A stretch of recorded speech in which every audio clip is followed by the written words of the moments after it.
It is the year 630 AD. The Tibetan clans around Lhasa have been united, and the current weakness of the neighboring Chinese Tang and Indian Pala empires opens the opportunity to expand your empire from the Tibetan highlands and spread Buddhist teaching in the whole world. Alright, ladies and gentlemen, and with that, I welcome you to the playthrough of the Tibetan civilization and our first video here in the 600 AD scenario. So, right, let's check out, okay, so first of all, here's our core area. Basically every core tile, except for this one, has a resource on it, so, not to mention, well, we'll get to it later, but, well, let's talk about our goals. Okay, the Tibetan Empire acquires 7 cities by 1000 AD, turn 40. Tibetan Buddhism spread Buddhism to a total population of 60 by turn 90. And finally, the Dalai Lamas settle 7 great prophets in Lhasa by turn 157. Okay, so this third goal, not that you would want to settle anywhere else, but this third goal does lock you into settling Lhasa right here, or Rhasa, I guess. As you can see on the left side, Lhasa is highlighted in light blue, so that's how you get this goal done. Okay, let's check out our unique stuff we got going for us as the Tibetans. The power of missionaries, no unit limit, and increased spread chance for missionaries. So I think usually, usually there's like a limit of 5. It's 3 or 5, I forget, of missionaries that you can train. But for us as the Tibetans, we have no limits for our training missionaries. And also we got an increased spread chance. So that's going to come in handy for our second goal. Our unique building is the Khampa. Replaces the university. So actually this Khampa, well, it actually gives 15% less science than the university, you can see. However, it is available a bit earlier at paper as opposed to academia. So that's a few columns early. So paper is right here. Academia is over here. So a few columns early. But the big thing is it gives a free priest and can turn 1 citizen in the priest. So that's going to help us get our 7 great prophets in our capital. And finally, our unique unit is the Khampa. Replaces the horse archer. This bad boy looks like he's able to enter jungle and rainforest. Says he can explore rival territory. I don't know if that is still the case here in version 1.18. But what I do know is he has a 50% city attack, 50% hill attack, in addition to the open terrain strength that the horse archer normally has. And he also starts with mobility, -1 terrain movement cost. So he can sprint across hills, no problem. Alright, so we're going to be basically relying on the Khampa to secure our empire for the first goal. So, we start with 2 cities. We had to settle here on Blaze for the first one. Let's go ahead and spread Buddhism here. And we have 1 more settler. So actually, Tibet actually had a recent update, not a week or 2 ago, that changed a bit. So before, this wasn't a good spot to settle. They added this camel here and this gold here, and they also added another settler for us to start with. Before, I think it was like 6 cities, and over here wasn't useful to settle. Also, this horse got moved from this tile right here to a few tiles north, so it can't be worked by the capital anymore. But it can be worked by another city up here. So I'm going to be settling over here later on by this camel and gold. But in the meantime, I'm going to send this settler and this Buddhist missionary up here. So I'm going to plan to settle right here on this forest tile. Because with this forest tile, although it's under control of the Chinese right now, it's right next to the sheep. So we can hopefully get enough cultural pressure to steal the sheep. And it's also within range of the copper and the salt and the horse. So I think this is probably the best spot, in my opinion. Let's set over our camp over here, meet the Chinese. Yeah, let's get open borders with everybody, including India. Alright. Okay. You guys can just wait here. Keep one archer here.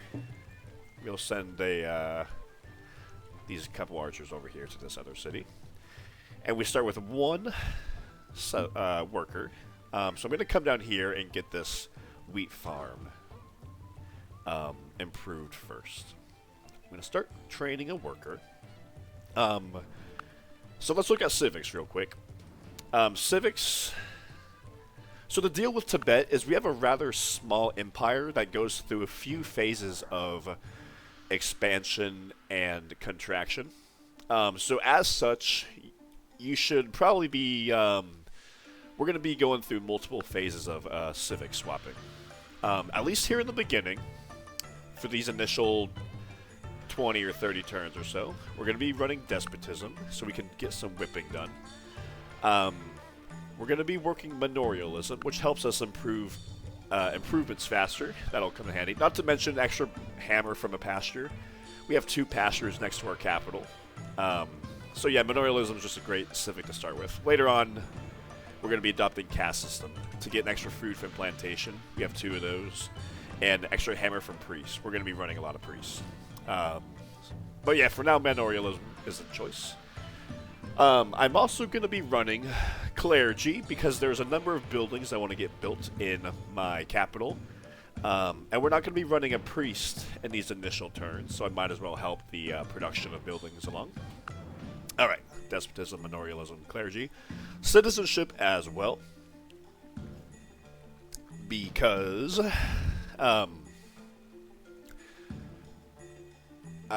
okay, so double production speed for aqueduct and library. Those are both nice, but it also allows us to spend gold to finish military unit production. We're going to be taking advantage of that. So, boom. Obviously, I think redistribution, you should pretty much stick with that the entire time as Tibet. Because your capital of Lhasa, that's really the hub. And getting more food there, there's not a lot of food resources around Lhasa, so... I would highly recommend just running redistribution the whole game. Eventually, you're going to build an empire of like 7 or maybe 8 cities. And merchant trade might look attractive, but I would still recommend redistribution to be running enough priests in the capital. And hegemony, we're just going to stick with that the entire game. Not to mention because we're going to be taking a number of cities. So, but yeah, so this is what we're going to be running with. Boom. Alright. Looks good. We're going to tech our way to theology because that unlocks theocracy, extra commerce from priests, more happiness from state religion. It's not extra hammer from state religion buildings, double slots for priests. It's not a bad civic for the Tibetans. But we're not in a huge rush to get there. I mean, once we do, I plan on maybe tech trading it for another couple technologies or 2. But because we're not in a huge rush, and because I am going to be taking advantage of rushing military units with gold, for these initial 40 turns or so, give or take, we're going to be running the wealth slider at 100%. So we will be able to rush out military units as needed to make sure we secure the empire in time. Because... 7 cities by turn 40. We have 37 turns to get 7 cities. And right now we have basically 2. So, yeah, just need to make sure. Alright, good first turn. This is my favorite opening. And we get an advanced start, but unfortunately we only get an advanced start of 25 gold. And that's just enough to get 1 pasture. Boom. Alternatively, you could put 2 roads down that are worth 12, but honestly, I think the pasture on the sheep is your best bet. I put it on the sheep first because it gives more food, and we're running redistribution. So, boom. Helps us get our first worker, or our second worker out faster. Alright, let's get this farm done. And yes, so we're going to build this worker. After this worker... we're going to start production of a granary and an aqueduct just to help growth along. And because we're going to be doing a little bit of whipping here in Rhasa, So that'll help us grow. And as you can see, like I said, there's not too much food resources around here. The cow is going to give you 2 food, which is like, it sustains itself. And then the sheep and the wheat farm are your only food surplus tiles. Everything else is like a plains or a steppe hill tile, which is giving no food at all. The salt can give 1 food. The incense plantations can give 1 food with caste system. But as you can see, you just don't have a lot of food to be working with. That's why I recommend redistribution here as Tibet. Alright, let's go meet the Turks, because why not? There's a lot of barbarian horse activity up to the north. And remember, the horse archers do start with double movement speed on step tiles. So just be aware of that. So I'm going to come retreat back to this Rise of the Tibetan land. Because barbarians can't enter here while we're in our protection phase. And we only have 4 Khampas to start with. And every Khampa we need to save for our campaign against the Turks to conquer our empire. So, alright, we're going to get that wheat farm done this turn. Alright. Good, so that's helping our food along.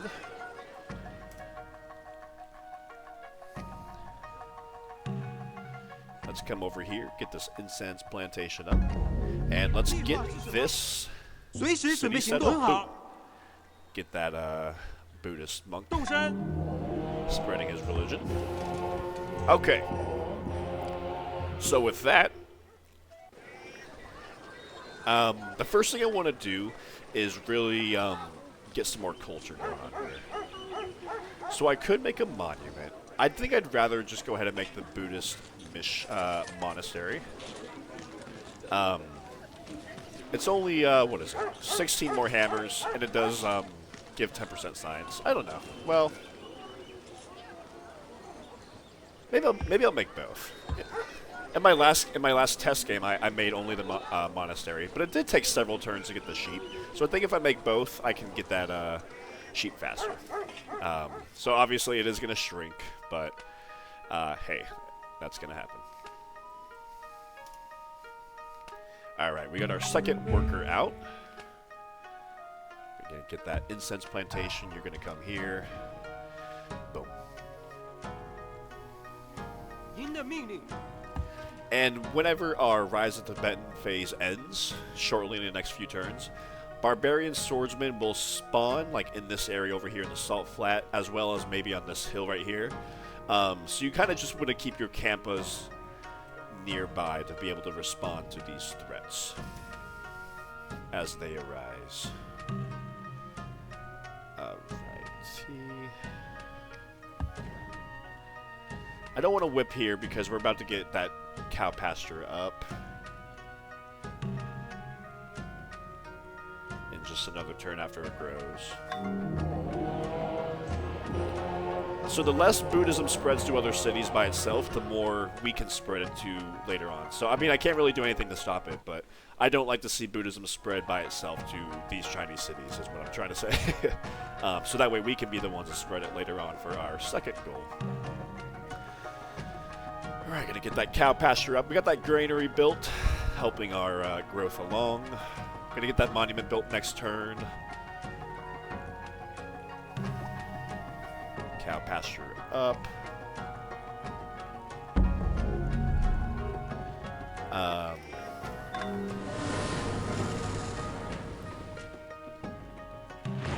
Yeah, see, this is what I'm talking about. So these barbarian horse archers, they're not playing around. They're gonna come and threaten you for no reason. But our Khampa has a plus 50% hill attack bonus. So as far as I'm concerned, that's free XP. So take advantage of that. Let me see here. I'm gonna come here and get this road done, and he can come make this road next turn. Good. Yeah. So we're working that plantation.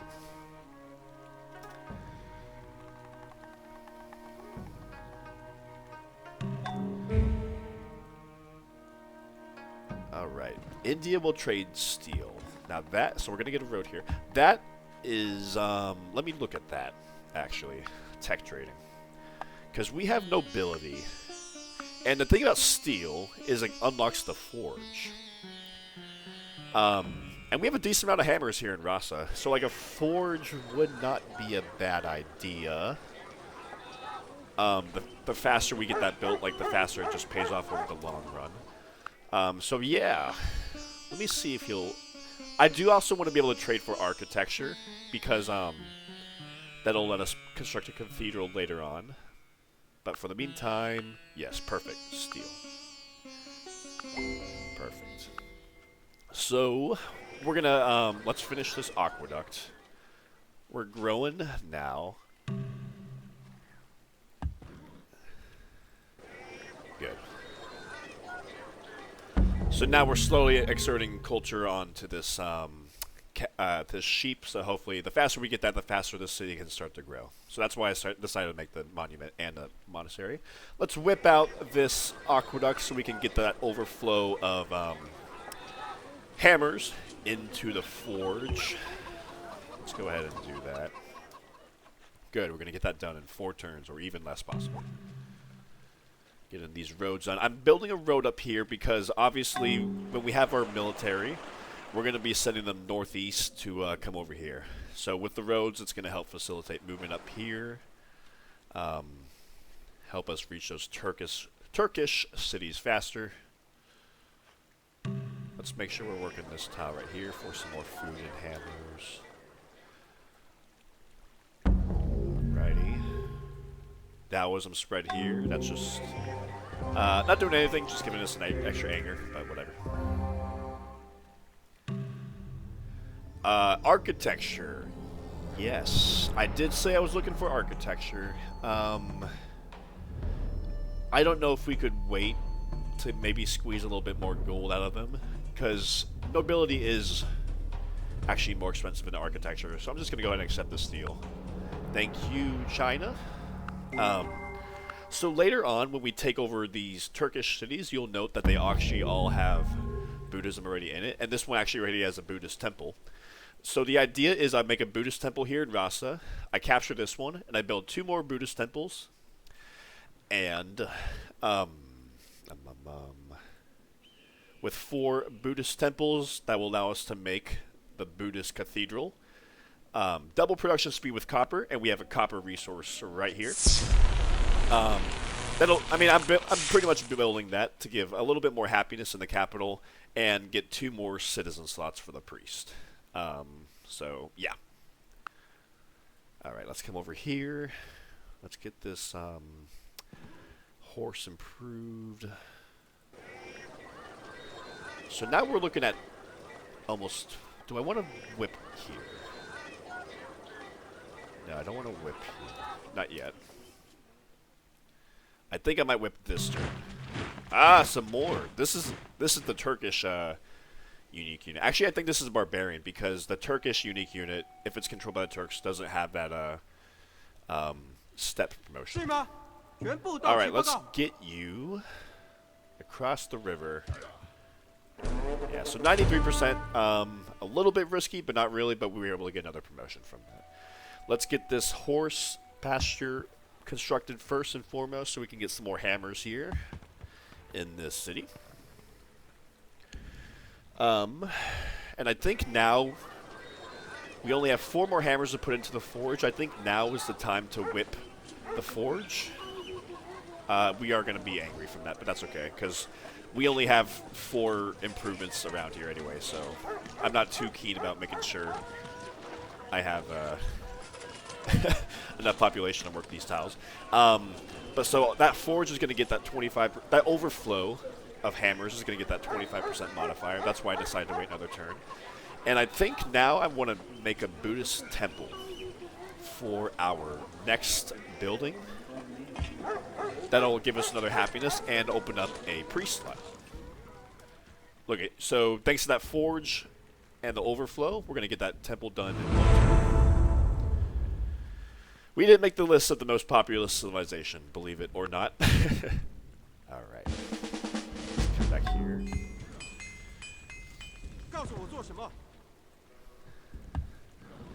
Okay, so after this Buddhist monastery is done in 2 turns, we're going to go ahead and make a barracks and a stable so we can start training some more Khampas. Alright. And as well here, after we get this temple done, we're going to make a barracks and a stable for the same reason. Alright. So let's go ahead and start running a priest. Let's come here and make a road. Yeah, start running a priest. So yeah, we're not running monasticism. And actually, it's going to be several turns before we do.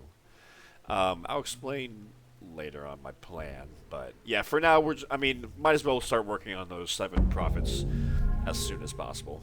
But, yeah. Let's put a few more espionage points into the Turks so we can see their situation. So last turn was 42% cultural control of the sheep. This turn is, how dare they? A Confucian wedding? This turn was 43. Okay, so hopefully within the next 7 turns, the sheep will be ours. As I mentioned, barbarians will sometimes spawn over here in the salt flat or in this hill tile right here. So let's cross here so we don't have to cross the river. And I'd recommend hitting offensively the barbarians because not only do we have the withdrawal chance, which only comes into effect on the offense, but also the hills attack. It's not hills defense, it's hills attack. So you really want to use these guys offensively. I guess I could have maybe called him over. Well, no, I couldn't have. Alright, that's the break sometimes. Alright, let's get that road done.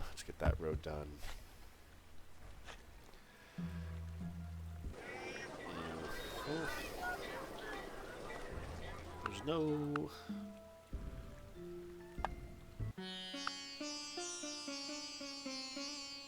Maybe we can trade a sheep for a dye, maybe? Yeah, let's do that. We're not near the health cap, and I don't mind trading 1 gold per turn for an extra happiness for our capital. Right, so I think that's a good, fair trade to make. So we're basically trading 1 gold for 2 hammers and a commerce, so it makes sense. Artisanry...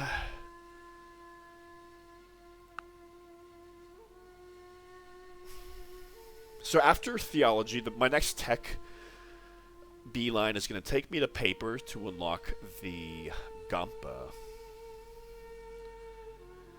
Actually, what I do want is politics. I don't know if he has politics, because politics unlocks elective, and I'm actually going to be running elective later on, in roughly 30 turns or so.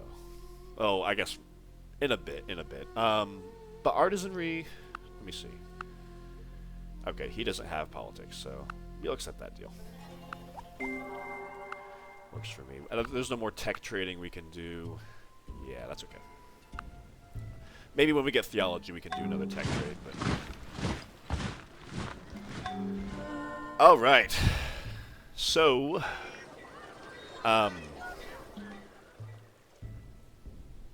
here's the deal with conquering, or actually acquire 7 cities. So that includes settling and conquering.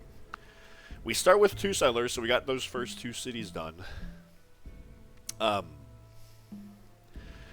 We also have 3 Turkish cities to the north. So this is City 3, City 4, City 5. So City 5. Occasionally, I don't know exactly. It's not every game. It's roughly 50-50 chance. The Turks will settle a city right here in time, but it's not guaranteed. And that would be City 6.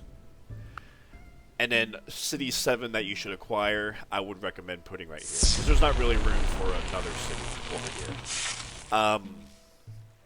And I would not recommend going to war with either India, who has crossbowmen, or China, who is the superpower to your east. I recommend war with the Turks because they basically only have archers up here guarding these cities, and maybe a single or maybe two Oguzes. Like, they're not too powerful. Their military is more preoccupied over here with Persia and Arabia. So with that being said, we have to train at least one more settler and possibly two to settle right there and right here. But yeah, so now we have 15 turns. So now we need to make sure we are getting fully into military conquest mode. By turn 40, we need to have 7 cities. All right. Right. So let's start training at Khampa.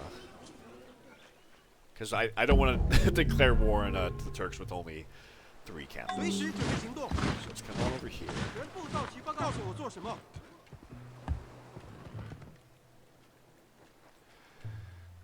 A few turns for the sheep, but I think I want to stay on the horse just for more hammers. I don't know. We'll see.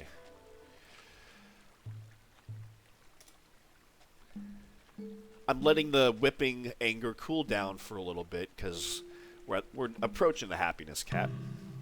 By the way, whenever you take over the Turkish cities to the north, you're probably going to take over a copper and over here a jade resource. So that's going to give you another few happiness to work with. So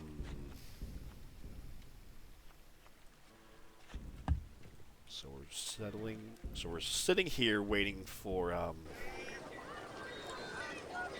Let me see. I don't want all of my Khampas coming out to be mercenaries, because I'd like to hang on to at least a couple of promotion to level 3 Khampas. But this would work. This would... I think we can do this. Boom. Let's make sure we're always running a priest, because we have enough, yeah, we have enough food here.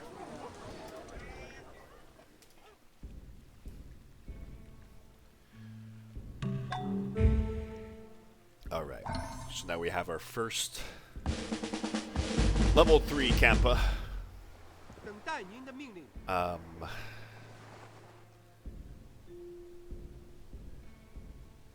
Let's see. I think we still have a few turns before we declare war. Let's come over here. Let's come get a road here on this copper. And a road here on this step hill tile. Alright. 3 turns. I might hard build this guy as well. And I'll rush out the Tongren Khampa here in a couple of turns. Because, yeah, that's too long to hard build here. That sheep is a couple turns away, but I'm trying to get this road built first. Right, road.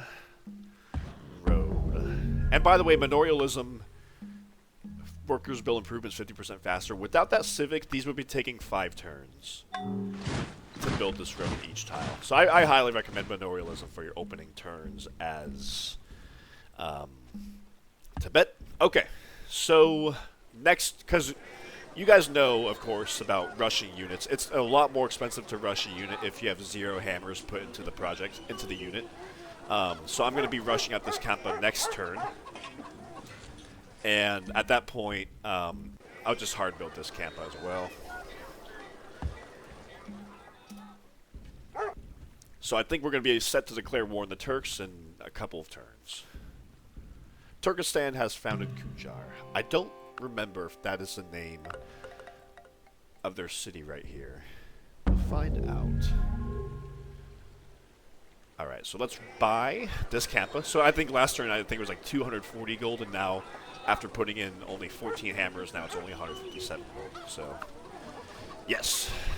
So next turn, we're going to get 2 more level 3 Khampas. We got this road almost... finished over here. We also do need to train a settler here pretty soon.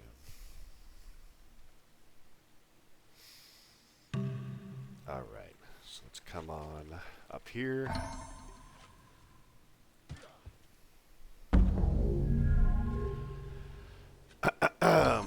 So I think... Oh, we got this sheep tile. But I'm going to keep working this horse pasture for a few more turns, especially until I can probably get a pasture on this sheep. Anyways, so we're sitting here with one. I think I'll go ahead and declare war this turn because it's 3 tiles away. So I might as well park my military here so I can walk over here. Yeah, let's start this war. And as I predicted, they have an archer here. So not only is this Khampa able to take advantage of the plus 50% city attack, it's also taking advantage of the plus 50% hill attack for these 2 cities. Not this one, but these first 2 cities. Look at that. Without taking out its defenses or anything, we're looking at 75% survival chance. 64% victory chance. So that's looking good. And then, of course, this guy with combat, too, he's even better. So, yes, let's move up here.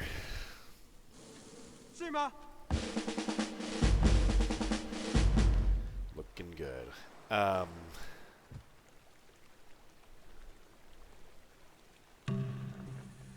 right. So they trained a settler here. Let's get that road done. Let's get that road done. So...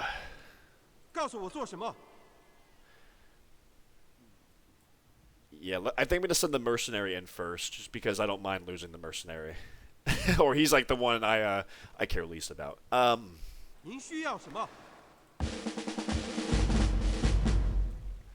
So let me see. Do I want to whip out 2 more population?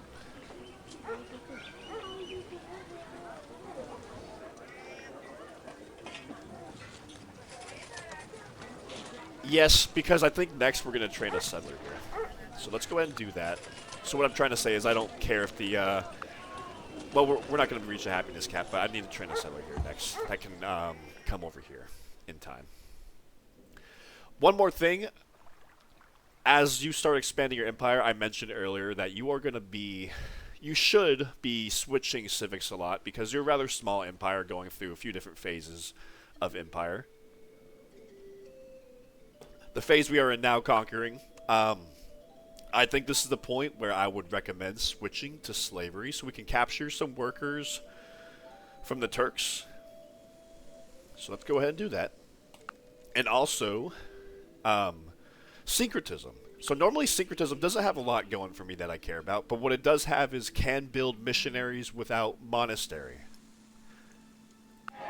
That is important because all these Turkish cities over here have Buddhism, but they don't. I don't want to have to build the monastery in order to train missionaries from them, because our deadline for the second goal is turn 90. So we can, if we can get done sooner rather than later, that's best. But what's really looming over our heads is actually the spawn of the Mongolian Empire in 1190. So in the year 1200, that's 29 turns away from right now, they flip all of these cities. They're even going to flip this city right here, Tongren. You're going to be left with only Rhasa. So you're going to lose all of these cities. So what I'm trying to say is I don't want to spend time constructing monasteries in all of these cities. I just want to start whipping out missionaries ASAP. So that's my thinking behind switching to syncretism. Of course, I also see the argument for monasticism because obviously we're trying to run priests in the capital.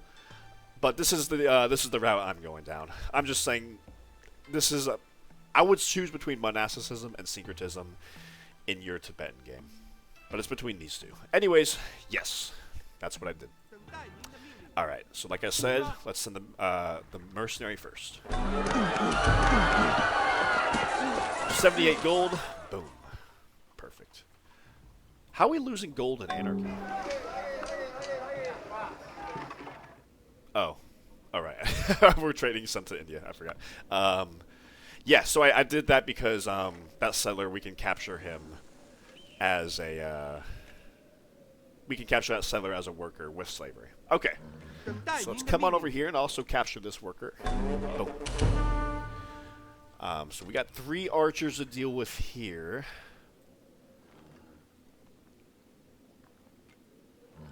We're looking at 70% chance for him. But looking at, you know, 57% chance for him. So I don't think I want to... I only have 3... I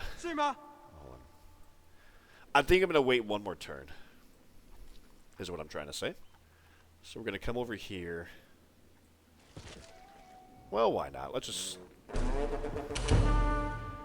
Okay, that was a little lucky. 64, yeah, so I think I'm going to wait one more turn. Because there's only 2 more archers here, so next turn we should be able to take Turpan. Alright, perfect.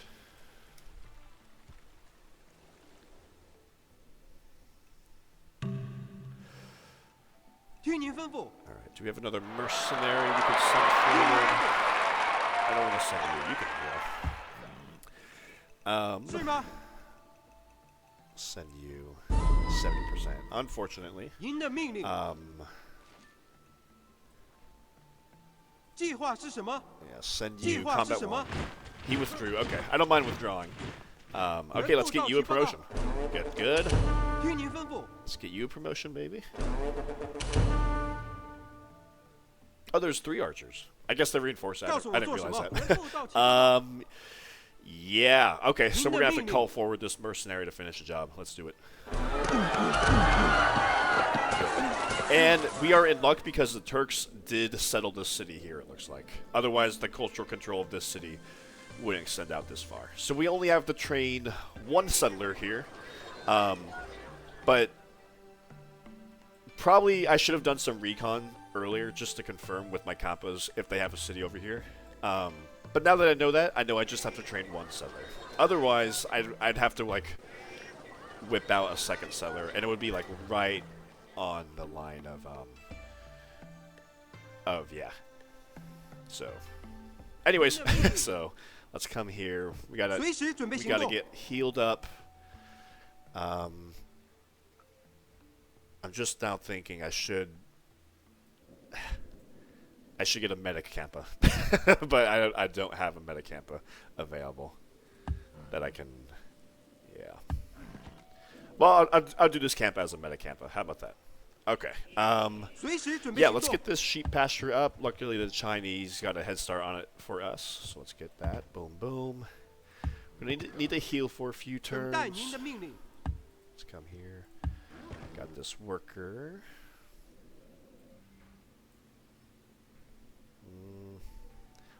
I don't want to send them here because they could come kill my workers, so I'm going to send you over here. Send you...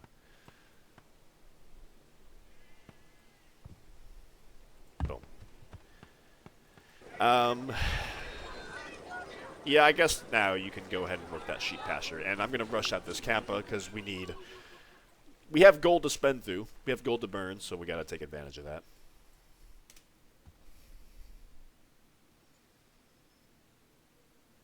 So this oasis, ouch. Okay, I didn't want to have to use him over here, but I do.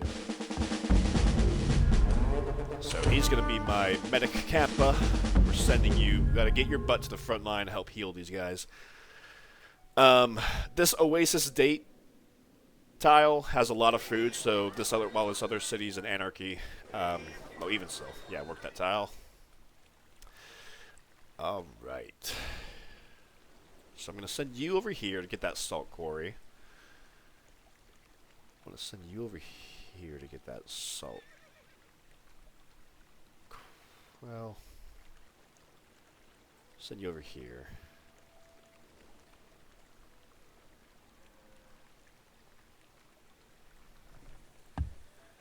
And then you can come over here next turn. Alright, heal. Heal. Yes. Yeah, come get that cottage placed. Khampa, yeah, we're just going to go ahead and train another Khampa. Yeah, I think I'd rather grow. With this city, the first thing I want to make here, as I laid out my plan earlier, is make a Buddhist stupa. And next up, we're just going to be training a bunch of Buddhist missionaries and just whipping that out. We got a lot of food in these Silk Road cities, but not too many hammers. So that's why I really recommend despotism. Take advantage of all that food. Whip it out. Same deal here. Spam missionaries, but first get that temple built. And remember, you don't have these cities for very long.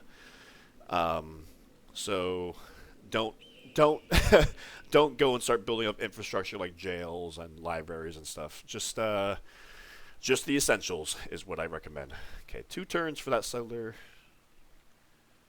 So he'll be trained on turn 35, 36, 37, 38, 39, settle on turn 40. So just in the nick of time.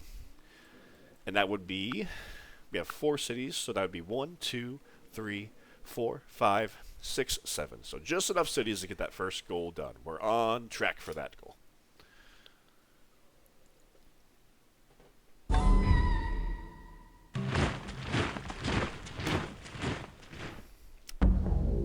We were on track for that goal until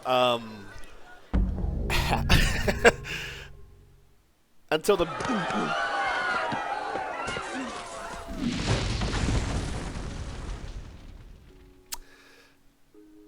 That's really unfortunate.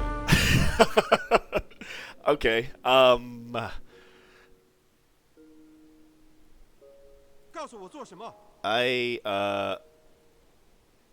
Okay, hold on. Let me think. He killed my medic too, which is awful. God.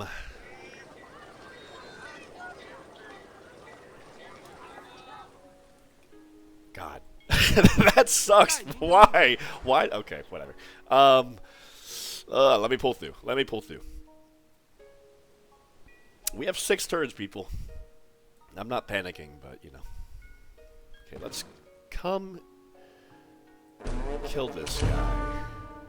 He's not going to come retaliate because he's the only defender of this city. But we just got another promotion for you, so I'm going to give you medic.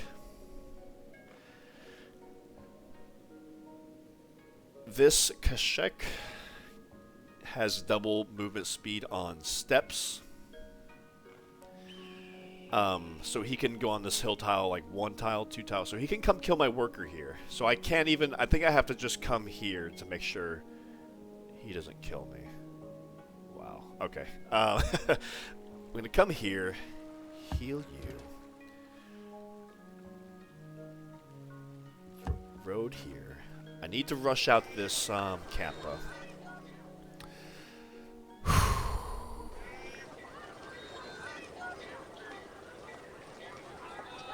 And because I'm so up against it right now, because of that random barbarian, I'm going to go ahead and... I'm probably going to have to buy a Khampa here, excuse me, just to make sure. Because I'm not... No, I think we're fine. Well, I can't... So we have 1, 2... We have 5 Khampas. And he's going to take a few turns to heal. I think we're fine. Famous last words, but I don't think I need to rush out a Khampa here. He's probably going to come kill an archer, but I should be able to counterattack next turn and kill him. Oh, the Chinese Chokunu took him out for me. Thank you. Okay. Well, that was very kind of you. Ties on. Alright. He's gonna give you medic promotion, please. Gotta get these guys healed.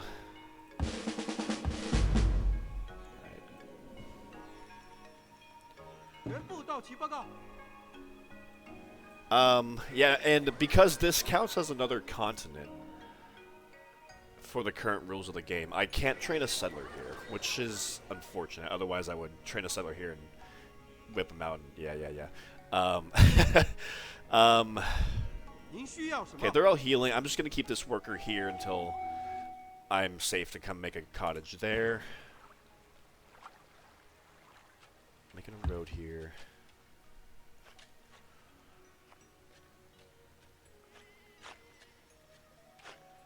Yeah. So this will be turn 36, 37, 38, 39, and he'll settle on turn 40. I gotta train another settler here, and I'm gonna have to whip out this settler next turn. So he'll be finished by turn 37. And so turn 37, he'll go 1, 2, 3, 1, 2, 3. Well, I guess I don't need to whip him out next turn, but within the next 2 turns. So that way, I mean, thankfully there's already road tiles all along here. But yeah, I need to resettle the city. You know, I'm glad that Kashek came and threw a monkey wrench in my plan. I always like dealing with these crazy problems to show you guys that, yes, even though the game can throw these curveballs at you, you can still win the game, no problem. Yeah, so I don't know what I could have done to prevent that Kashek from doing what he just did. Maybe I could have sent like an archer over here as well. Because I have 2 archers here, to be fair.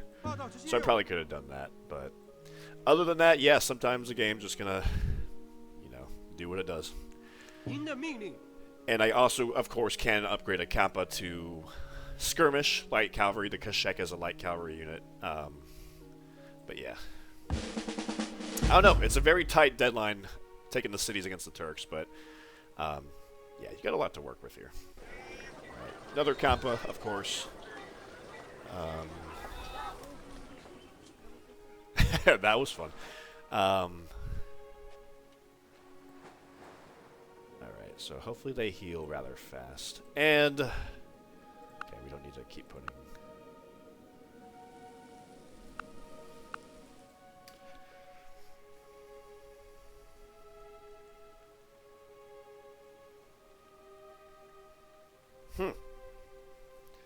He raised it.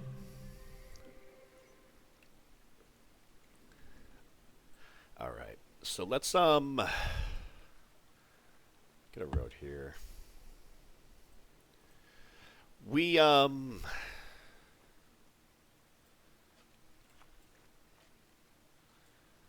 let's buy this Khampa.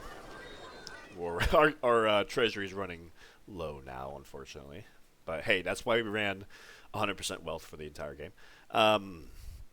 So although these guys are not all fully healed, we're just going to go for it. Because we have 4 turns to conquer 2 cities. And I just want to leave myself enough time. And, I mean, like I said before, these cities are never really super guarded by the Turks.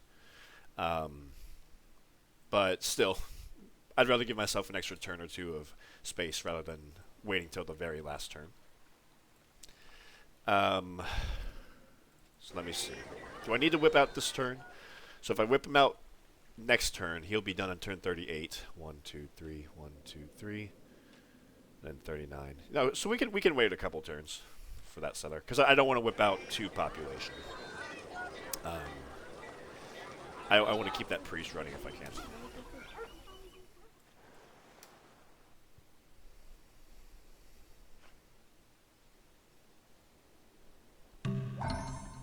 Okay.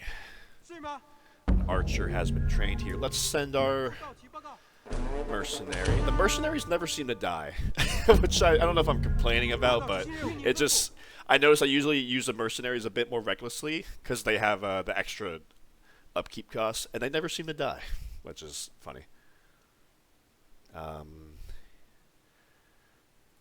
Give you a promotion. Only 13 gold, but hey. Alright. Let's get you here. Let's come capture these workers. So send you here. And they just have 2 archers here. Good. Good, good, good. Yeah, I can heal you. Heal you. Come get that worker. There's 2 more workers. So you can kind of like... I don't necessarily need a lot of workers. I did want to capture some. And I can always delete more later on. Let me see. I think I'm just going to move up. And try to take this city next turn. If I can help it. Well, I'm sure I can. There's only... Yeah. We might lose a unit or maybe 2, but I think we'll be fine.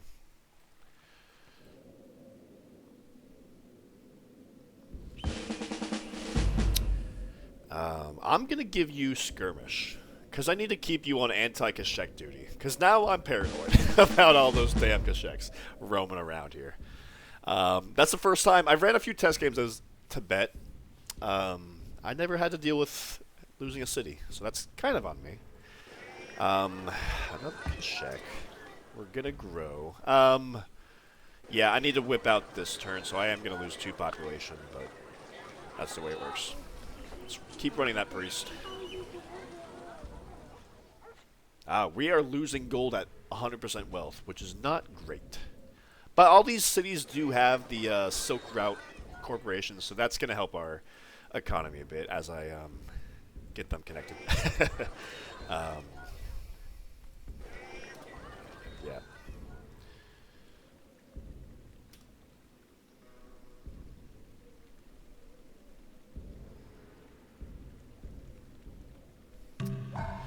And the Turks like to also get for peace, ask for peace, after you've taken all these cities. I've never seen them deny you. Alright. We lost our mercenary. Boo-hoo. Okay, we've lost 2 56% chance battles. Not great, but let's finish the job, hopefully. Alright, medic. Do what you do best. Nice. So please let us get peace. Yes. Yeah. Obviously. Good. And he's not too angry about it. He's still cautious with us. And we might even be able to get open borders on the next turn or so. But yes, mission accomplished. Very good. We also captured that Buddhist temple I talked about earlier. Let's get some improvements down. I don't think... I don't want to rush out another, I don't want to buy any more Khampas because our economy's in the toilet at the moment, and we're not in a major rush to have more Khampas. I want to just slow build them, and I'm not too worried about how long that'll take.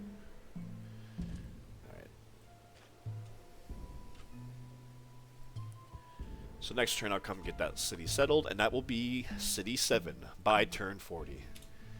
Despite the hiccups, it can be done. Alright. Get everybody healed. And we have a great general. How do I want to use you? I think I should go ahead and settle you. Because this is basically our military city. Yeah, I'll just settle you. Alright, come protect that settler. And what is next for the city of Rhasa? I do want to make a market eventually because we're running wealth so high. I also want to make a library so we can get our research going eventually. Let me go ahead and make the library. And I'll turn up research a bit. Yeah, luckily all these luxury resources that we captured and are trading for are keeping our happiness a bit above the happiness cap. So I'll get that library done so I can raise my research a bit, and then I'll start production of a market. Good.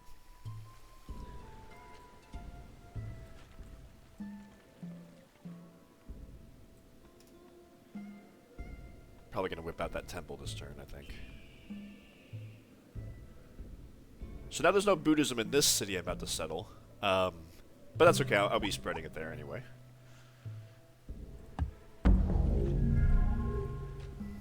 And boom! Whoa! Does it count? Oh, because I didn't settle this one yet. There we go. Boom. You have succeeded to acquire 7 cities by 1000 AD. Right there. Boom. Alright. Okay, so, ladies and gentlemen, that's how you acquire 7 cities. And look, those Kasheks are no joke. They are capturing cities left and right. Want to come over here, get that camel improved, and get a road connecting over here. Salt quarry here. Alright.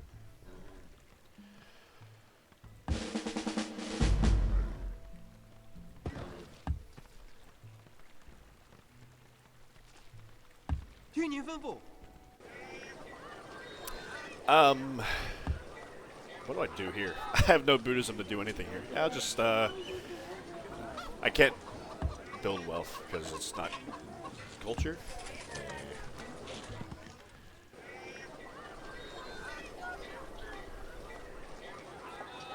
Same here.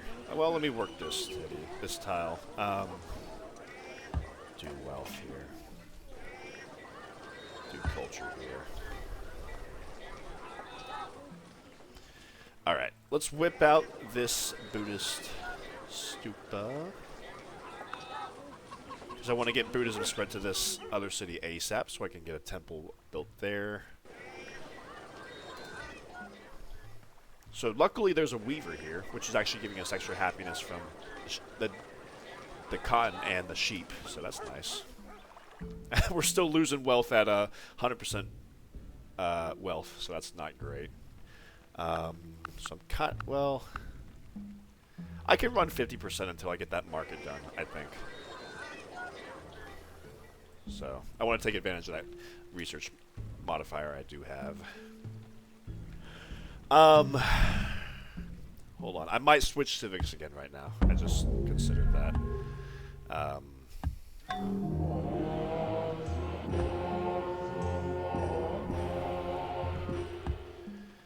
Let's look at civics, because we do not need slavery anymore. Actually, slavery is not doing a whole lot for us. It's giving us an extra commerce on orchards and plantation, but that's kind of small fry. I think now is the point where we should probably... No, I don't want to switch away from hegemony, or syncretism, or despotism. I really need to wait until I get theocracy, and at that point I'll do theocracy and a caste system together. So I don't waste another turn of revolution. So I'm going to wait a few more turns until I get theology researched.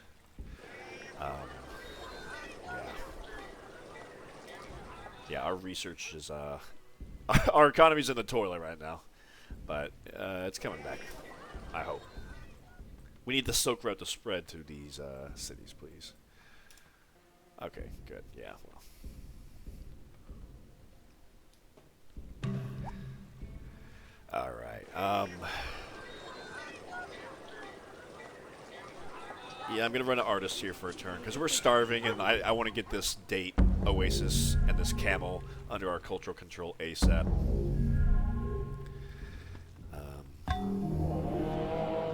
Buddhism spread here. Okay, not bad. Perfect. So let's go ahead and start that Buddhist temple. So now we have 3 Buddhist temples under our control. Lhasa, Turpan, and Keshar. Come on over here.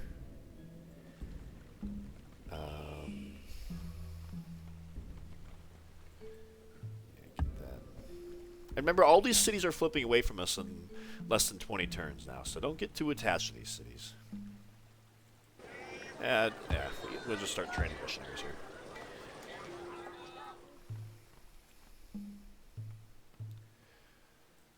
So this is the last temple we need, and I do want to get that copper improved.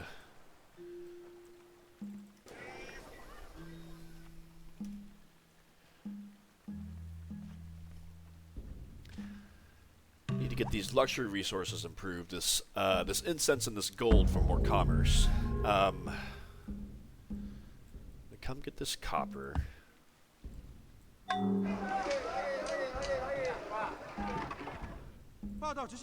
Get these 2 guys and protect those workers, because I'm afraid of Kasheks.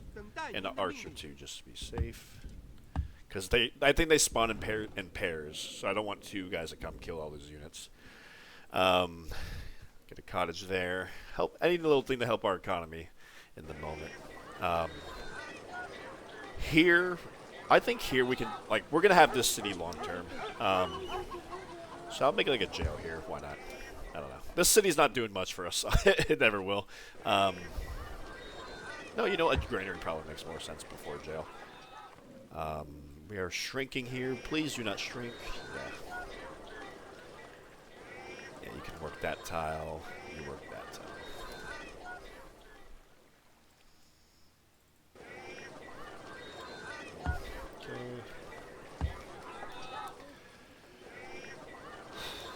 Alright, looks good. Our economy's not so much in the gutter now, as you can see, but still has some work to do.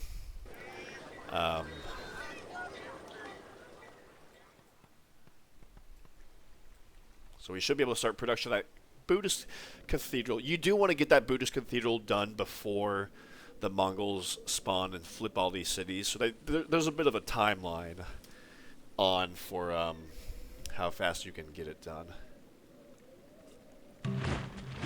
Ah, not again. Let's come get that guy.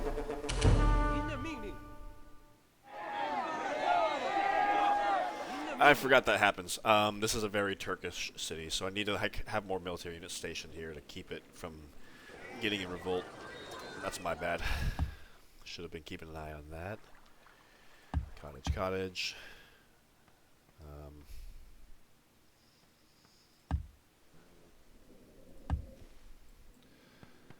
Yeah, let's come on over here.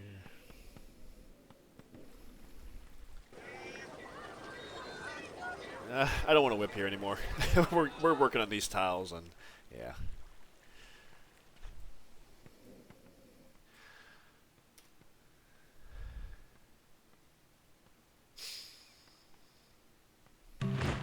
Oh, look who's returned.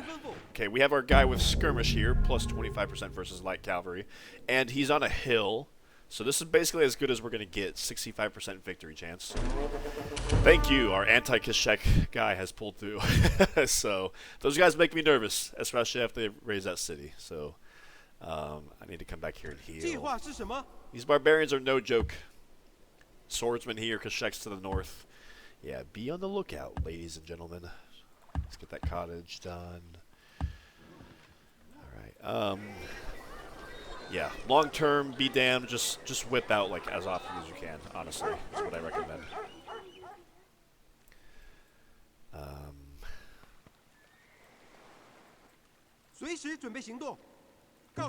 I think I want to send this archer over here. Help it from falling into revolt.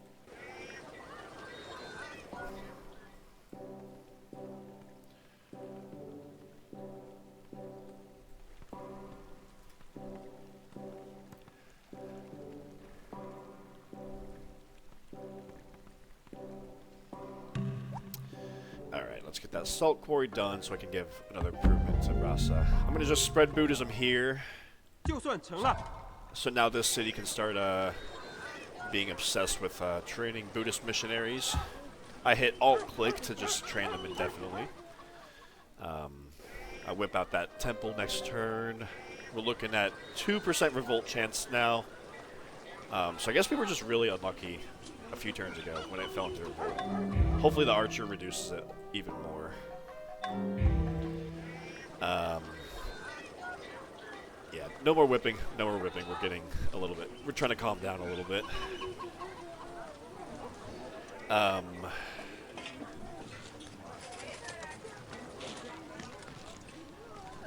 Let me actually maybe make a cathedral here. Because especially when we get theocracy, we're going to get a free hammer from that cathedral. And it's giving us a little bit boost of science. So, why not? Silk route, thank you, helping our economy.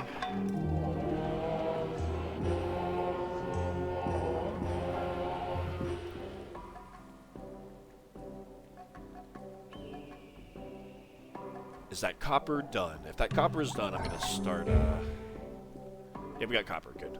So scratch that monastery, let's just go ahead and build that, oh wait. Okay, well let's whip out here so we can build it next turn. And then, yeah, okay.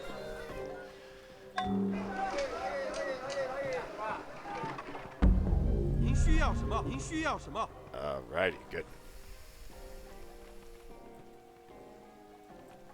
So I'm going to come here, make a road. Come over here.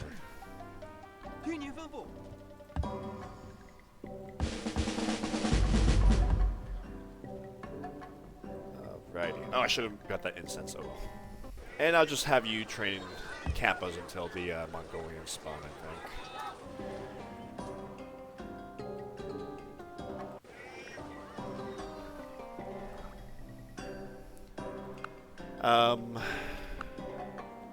I'm gonna run theology. I'm gonna run research at 90% to get this done as fast as possible. So, because I want to switch civics away from slavery into caste system to get that extra food and hammers from priests and plantations and theocracy.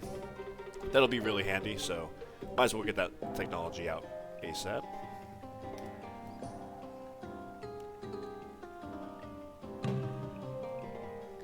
Make a road here.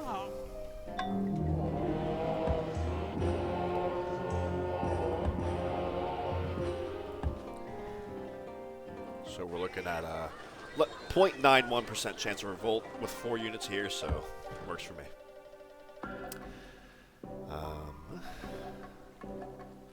Come down here. And now we're looking at getting most of our improvements done. So we have copper, we have 4 temples.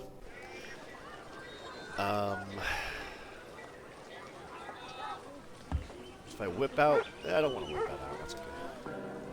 I think I'll whip it out next turn, actually. Because I don't care about that tile being worked, so... Hello, Dravidia. Yeah, open borders for us, thank you. 500,000 souls, not for long. Boom. Keep running a priest.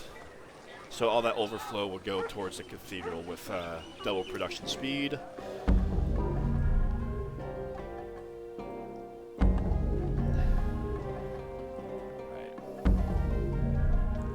We can come get a mine here.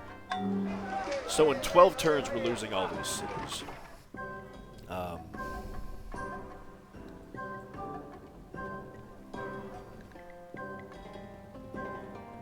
12 turns.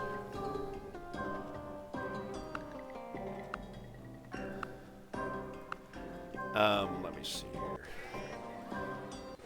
Whip out that missionary. Whip out that missionary.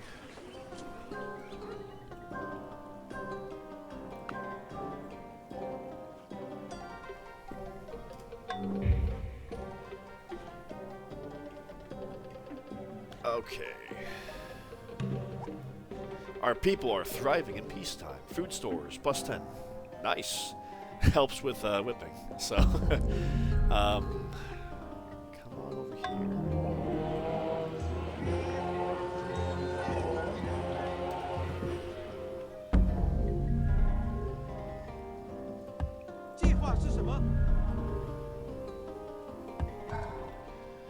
All right. So we have precious few turns now to start spreading Buddhism to the Turks. They are Buddhist state religion, so I don't think we should have any problem with spreading Buddhism to a lot of these cities. Oh, we don't have open borders? Yeah, I missed that.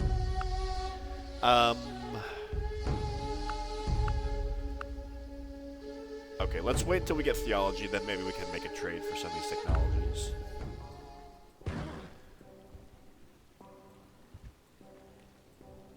So the Turks should have a lot of cities that may not have Buddhism. So let's start spreading. The Chinese as well. I'm going to send you over here to China.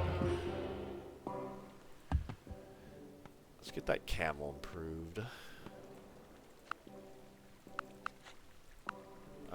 Bounce around a lot with these, with this tech slider. Guess we can't make it in 3 turns. Have to wait 4 turns. Probably because I'm whipping too much.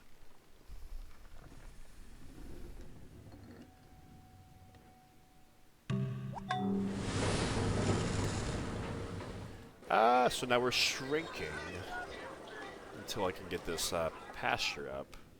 So let's try to get that pasture up fast enough before you shrink. There we go. Buddhism. Yeah, I can start aqueduct. So we've spread Buddhism already to a lot of cities, like our capital, Tongren, this city over here. So we're already at 17 out of 60, so we're almost a third of the way there. And we've only spread it to 2 foreign cities, so not bad.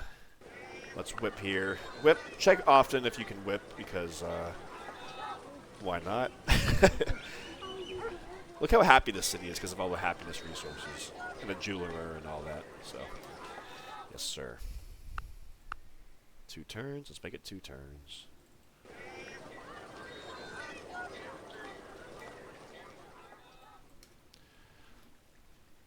Oh, that's a close city to my other city, China. What's the point of that city? Okay, let's come give Buddhism to the city. There we go. 3. All right, let's come explore along the Silk Road. See what cities we can. Is there another city over here? It looks like. I guess there must be, like right here. I never really noticed the Turks settle a city over here, but I guess they must have, huh?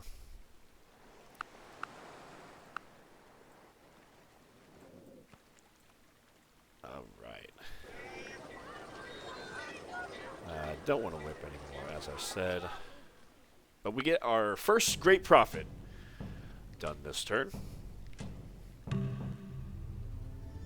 We don't need salt. Thank you very much. We do need gold. If you can spare that. Camel. We don't want to give away camel. That is a Silk Route resource. Without incense. Yeah, we can do that. Machinery. Yes, because it unlocks the windmill, and windmills are going to be pretty important for us because there's a lot of tiles we can put windmills on. So, not to mention 200 gold is attractive. I do want politics. Well, for later. All right. There we go. Perfect. Not too bad anymore. Can we trade anybody for politics? Probably not you. 95 gold. Well, let me settle you. Whoa! Oh, that's like the Turkish units, but yeah. So I guess we can't go south at the moment. Let's come here. Let's get this gold. Get that gold, yeah. I'm gonna come get that windmill here. Look at that. I've never seen the AI put that city there. Interesting. And we'll start taking politics next. What about you?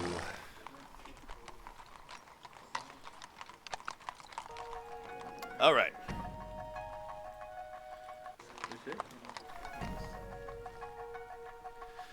So, just, yeah, yeah, slavery isn't doing a whole lot for us. I pretty much just switched to it to capture workers. But caste system gives +2 food for the capital, +1 hammer from priest. It's a good civic for Tibet, so I'll be switching to that. And I think we're done with citizenship. We're not buying any more units, and I don't care about double production speed for this stuff. But theocracy looks good for us, so we will be switching to that. And not to mention, yeah, I mean, all around, it's just a great civic for us. So let's make the revolution. Good. And when we lose these cities to Mongolia, we will be switching away from syncretism at that point.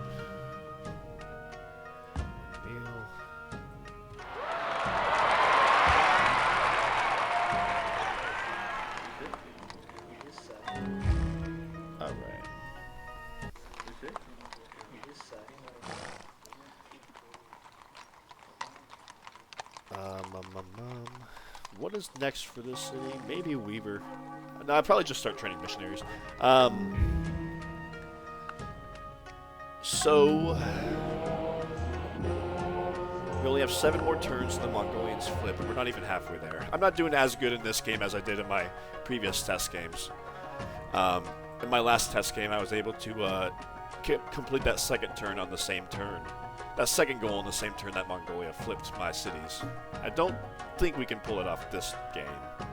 Especially because the Turks haven't conquered Persia, it looks like, so... yeah, it is what it is.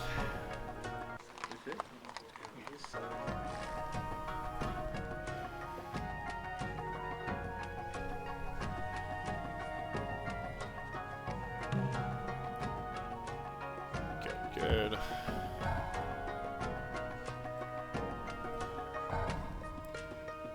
Can come spread to more Chinese cities, however. Okay. So let me explain something to you guys, and maybe some of you with a keen eye have already been one or seen it. But so yes, at the moment, among the things that were changed in the Tibetan highlands in like the patch like a week or two ago, gold was added. This gold did not used to be here. Gold, as some of you might have noticed, actually gives double production speed for this world wonder, the Shwedagunpaya. Helps inspire great profit, and it increases birth rate by current gold rate. So I'm of the opinion that the creator of this mod maybe didn't intend for he didn't realize that would really help, because in my opinion actually having that gold right there kind of breaks the Tibetan game. So whenever I post this video, I'm actually going to recommend that gold be changed to a silver, because otherwise in my test game I did like the other day, it actually made this third great profit goal very trivial, because I just built this wonder and then kept wealth at 100, and I was just getting great profits rather quickly. And I didn't really have to do anything other than just sit here and end the turn. So, I don't know if that was like the intended meta. I'm aware of this meta, but what I'm trying to say is I'm challenging myself a little bit, and I'm not going to build that wonder. So, yes. So yes, I'm aware. I'm not doing that though. Another one. So, because they, like I said, they're not used to be gold here. Like this wonder is intended for Burma, and there's gold down here. So, yes, that's what I'm thinking at the moment. So I will not be building that. A wonder that I might be considering, if I can pull it off, is this wonder, Khajuraho. Khajuraho. +1 food from priests in all cities. Yes, obviously that comes in handy. Double production speed with marble. We do not have marble anywhere. That doesn't mean we can't build the wonder. Usually India makes that wonder because they have marble. That is obviously on a different tech path than paper, and paper unlocks our unique building, which gives a free priest. So I have a decision to make if I want to go for paper or civil service. We'll see. Let me pick up politics, because I do want to get elective later on. But yes. Yes. Now you guys know what I'm thinking. Okay. 5 more turns until the Mongolians flip all these cities. I'm going to be left with essentially these 2 cities. Alright, got that cathedral built in Lhasa. Gives an extra free hammer thanks to theocracy, and opens up some more priest slots. Yeah, I'm going to go ahead and work a priest here. So, thanks to redistribution, we get an extra food for every extra 4 food we work. So if I get a windmill here, that'll be an extra food. That'll take us to 18 food. Windmill here, 19, 20, and that'll push us to 21. But yeah, at the meantime, I'm just going to run more priests. Alright. So I'm afraid to come down here into, oh, we can get this one. Yeah, like I said, the Turks have a lot of cities we can spread Buddhism to over here. Let's come get this other one, Merv. Let's get this one. Yeah, just... Uh-oh. Dun dun dun. Everybody panic. Alright, so 36 out of 60, so we're making good headway. I think the Chinese have a few more cities we could probably spread it to, so let's come investigate. What next? I think next, yeah, we should probably just, because we're nowhere near the happiness or the health cap, at least at the moment, while we still have these resources. Yeah, let's just start training missionaries. Well, I'll just hit alt-click, duh. And we have 5 more turns in this city, so I'm just going to go ahead and build, wealth. Yeah. And I do not need to evacuate. Like in previous versions of Rise and Fall of Civilization, all my units would risk flipping or defecting to the new civilization. But in Dawn of Civilization, it actually just evicts them to the nearest city, so I don't need to worry about doing all that. Alright, let's come spread to this Indian city, which surprisingly does not have Buddhism. We are looking for any Chinese cities that do not have Buddhism.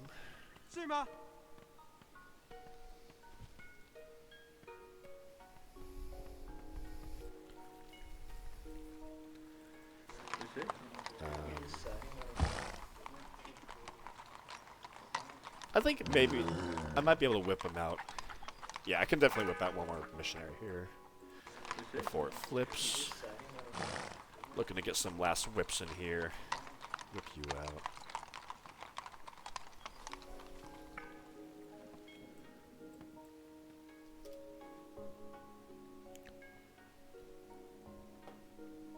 And yeah, so whenever we lose basically all these northern cities, that's like the next phase of the Tibetan game, what I was referencing to earlier, where I don't really think you need to be running.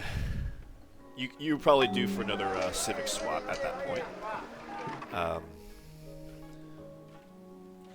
So the Mugos are spawning as well, which will definitely put some pressure on the Indians.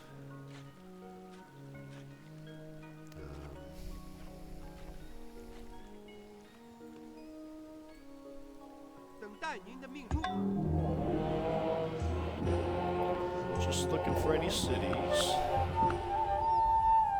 Hello, Java. Oh, there's a size 12 city here. So yeah, so how that works, to a total population of 60. So we're at 41 now. Boom. 53. So that actually put us a lot closer. When you see a big city like that, you should sprint to go spread Buddhism to that city. Let's come on over here. So the Persian cities usually aren't too big, but if you can get into the if the Seljuks have expanded into the Middle East and maybe even taken Babylon, or Baghdad I should say, for example, that would be a good city to spread your Buddhism to. Whip, whip. We're an evil leader forcing all our subjects to spread Buddhism. Looking good.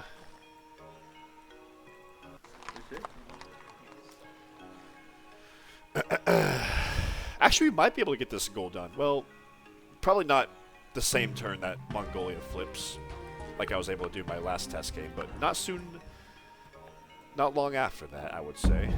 So we can come get a size 4 city here. Oh, we got the size 6 city here. What are we at now? Oh, okay, well, actually, we're about to win. Or, not win. We're about to get the second goal done.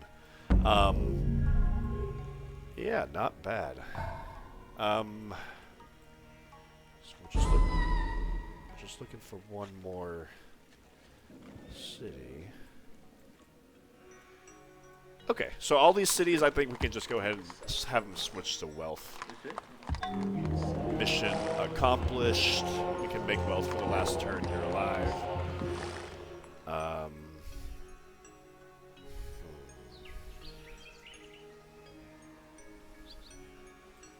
And I could have a few missionaries just kind of doing some exploring, I suppose. Why not? Yeah, you come down here into India. Yeah, so we don't need to train any more missionaries. What do we do now with our capital? Like I said, I think this wonder's kind of breaking the meta for Tibet, so I'm not building it. But yes, that is the obvious play. I'm aware of it.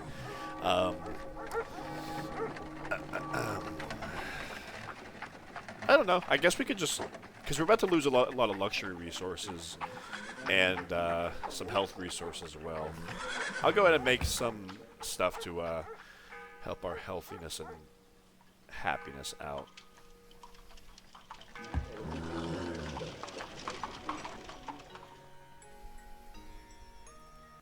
Yeah, so.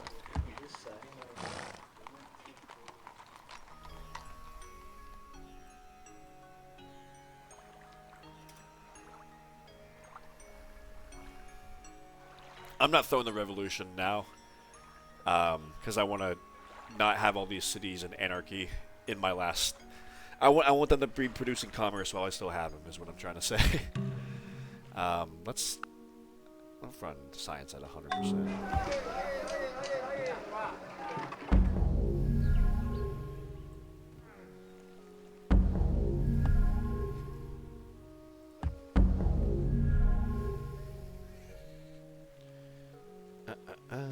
Size 9 city, size 6 city. So don't neglect China when you're spreading Buddhism.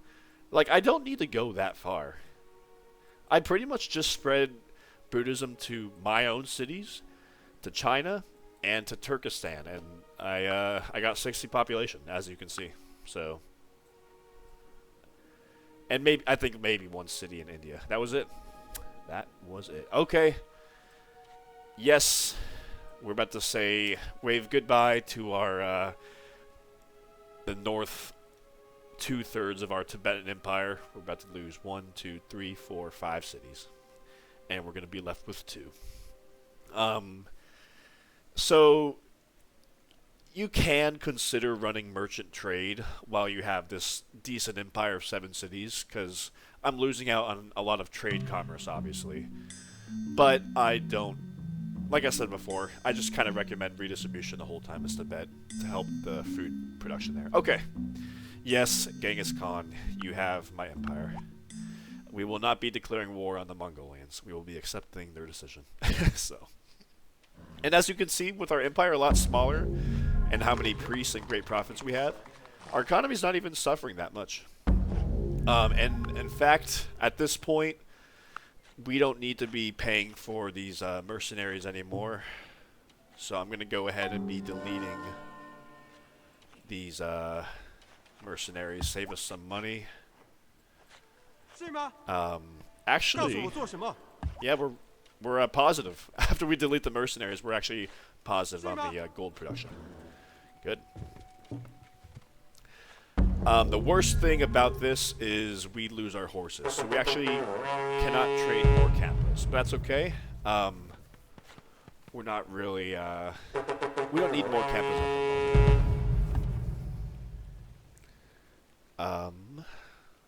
We're just kind of exploring. So here's the Mongolians invading the Turks. We are still paying upkeep on 7 units, so I think I'm going to delete some workers here in a few turns or so.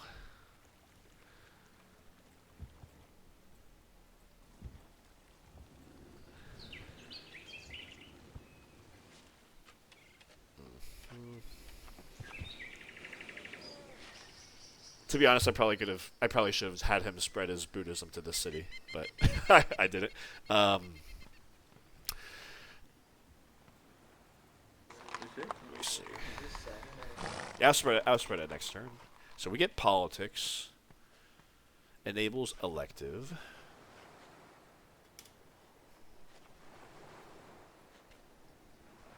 Elective is it's nice.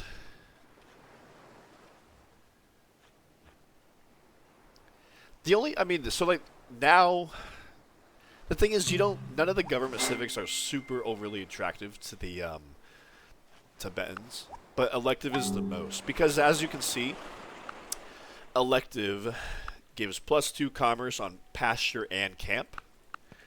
So we have 2 pastures over here and 3 pastures total. So that's 6 extra commerce, which isn't nothing when our economy is as small as it is now, with 46 science being produced. Because everything else, like Republic, I don't want to lose out on a food from plantation and farm. That's going to kill me. Even the free specialists are nice, but not losing all that food. Monarchy, I don't need more happiness. And maintenance costs, I don't have maintenance costs from distance to palace.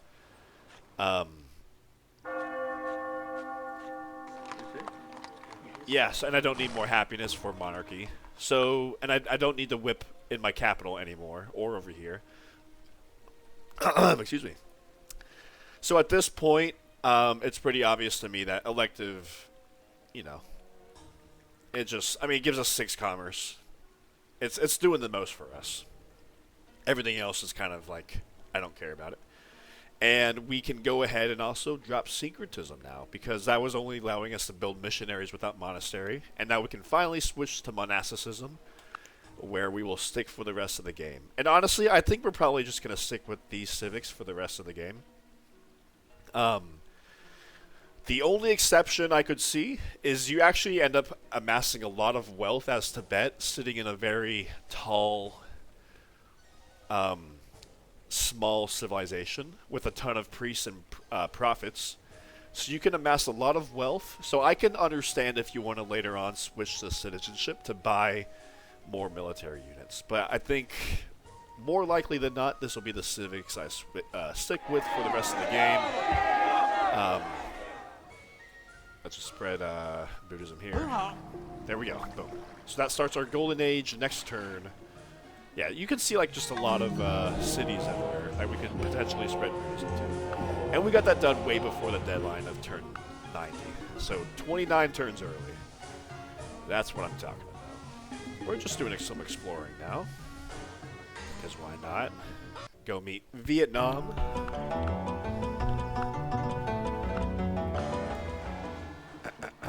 Making windmills everywhere, because why not? Alright. And what is next for our tech path? We're actually out of the classical era. I did mention either civil service for this wonder or paper. I think I gotta go for this wonder, Khajuraho. I've never built it as Tibet, but I think it'd be nice to pull off in this video if I could do it. Because +1 food from priest, yeah, that'll come in handy. And how about this, you guys? If I can secure another source of gold that's not this gold, then I will consider building this wonder. How about that? How about that? Okay. If I later on capture another source of gold. Okay. We're pretty healthy here. I can't train more Khampas, unfortunately. Could train catapults, because I do want to start training a military to go on the offensive. Why, you might ask?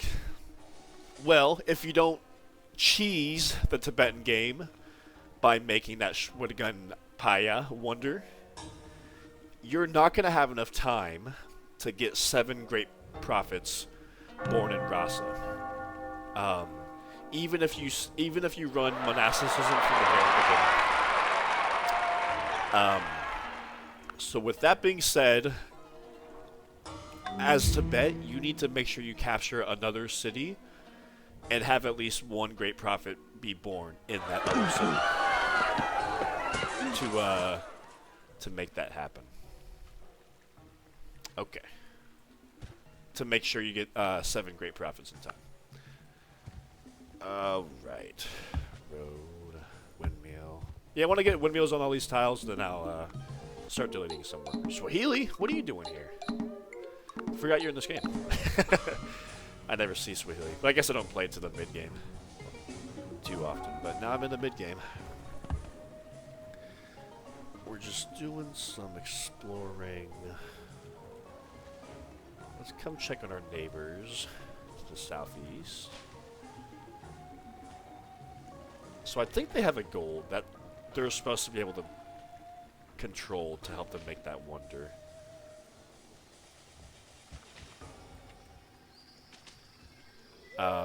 Okay, so we are in a golden age, which only lasts 8 turns. So, with that being said, our most valuable, the only thing we're worried about now is great profits. So I'm actually going to not work these tiles. I don't mind starving to death a little bit, because as long as we can run 6 priests, we're maxing out the amount of great profit points we're putting into it. I guess we could make a jail for more espionage points, but I really don't have anything I could be making. Maybe I can make more over there. I don't have stone. Like, if I had horse, I'd be training more Khampas. The idea is, when Mongolia collapses, I'm going to come up here and reconquer my empire. And maybe if India collapses, I'm going to come down here and take over these cities. Because actually, as Tibet, you actually have a pretty extensive historical area, as you can see. I would not advise going to war with China, because they're the superpower right in your doorstep. But everyone else, like potentially India, they're stronger than I am. Oops, I didn't mean to put that much espionage into into Burma. I need to put 96 espionage points into India to see their demographics. Why have they put so much espionage points into me? 544. That's kind of wild. why are you so scared of me? Anyways, yeah, but I'm saying you have like a lot of cities you can take as Tibet. Yeah,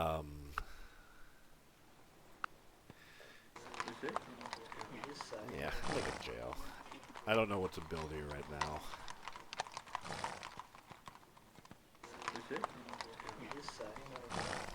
I'll make that aqueduct because I've been working on it. But after that, I will make a jail and I'll do research.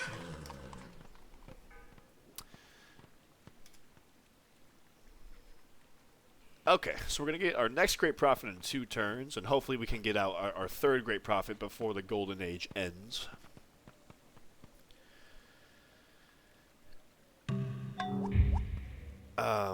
Who was that? Dravidia? I think Dravidia just collapsed. Womp womp.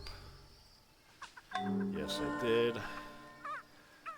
Keeping an eye on the Indians, because I'd rather them collapse, because they're my potential competitor for this wonder that I want to make. I don't care about spreading Buddhism anymore. It's not like I have the shrine. Anyways.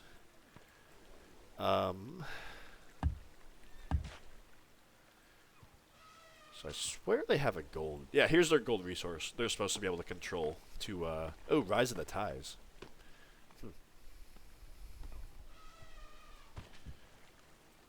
So the ties are about to spawn right there. Okay, got a jail.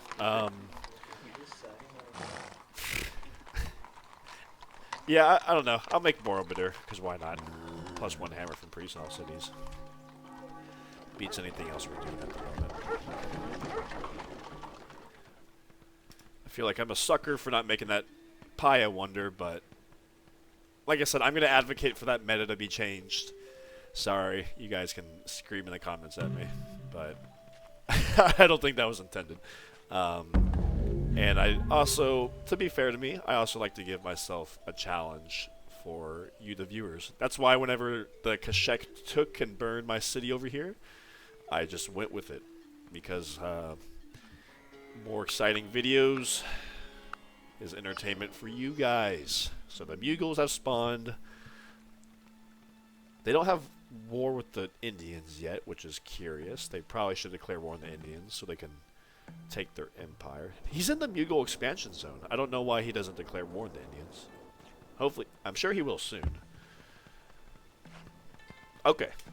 2nd great profit with our 3rd one coming out in 5 turns. So, yeah, don't distress about the fact that you'll be starving for a little bit. Just Yeah, just run priest. Because after all, it's our third and final goal, so everything else is kind of pales in importance to that.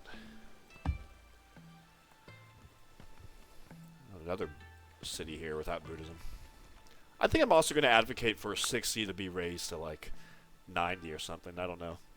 I remember in the small map version 1.17, I had to spread Buddhism all the way to like the Middle East, like Baghdad and such, to get to 60. But now with the bigger map, I think that population can be raised to like 90, because with the bigger map is obviously more cities and more population. So, yeah. Sorry guys, I'm advocating for changes that make your game harder for whenever you guys end up playing the Tibetans. That's not the first time, by the way. Every time I play a civilization, I usually leave feedback, or I always leave feedback, and oftentimes that feedback is to make it harder. Sometimes it's to make it easier, but you know.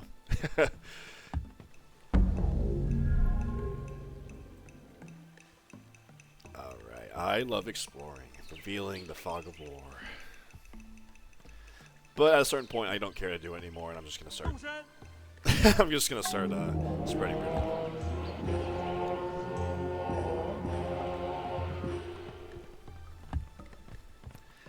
Probably want to come get a fort on this rainforest tile so I can cross it, and a road there as well. And then when I get all those improvements done, I'll start I'll delete some units. India's settling cities and he's collapsing. Where are you settling cities? That's curious.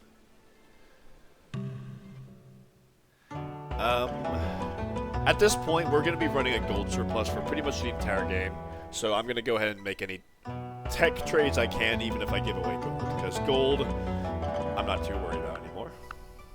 Yep. And alchemy does help lead to paper, so hey, I think it makes sense to do that.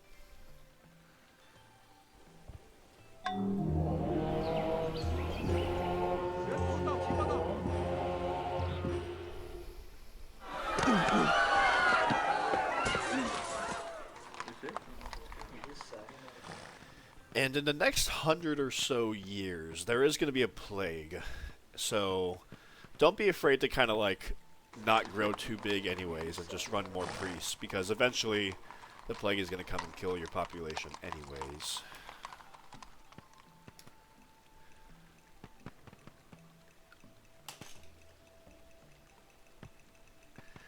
Yeah, so with Borobudur giving an extra hammer on priests, as well as theocracy and caste system, that's going to give priests 3 hammers, 1 gold, and 1 commerce. Talk about a super specialist. No, buddy. Trade me. Or buy it. Yeah, let's come get a road and a fort over here.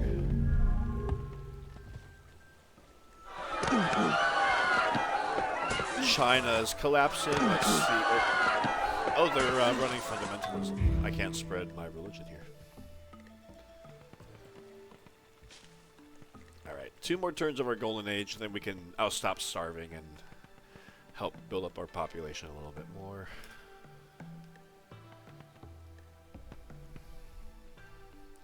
And like I said, the Black Death will be spreading through here in the not too distant future, so don't worry about getting your population too high. The Turks have collapsed. Rest in peace.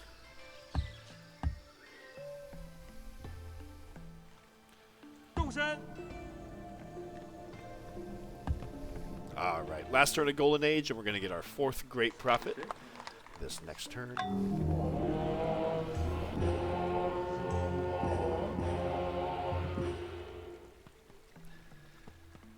Alright, beautiful.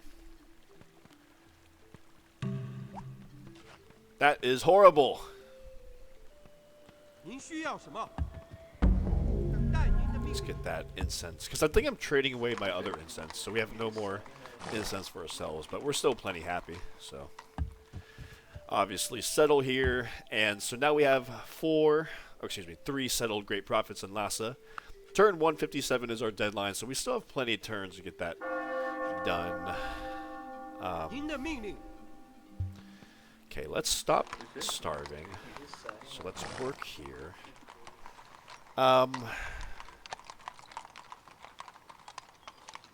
If I get one more food tile worked, that's going to give me an extra food.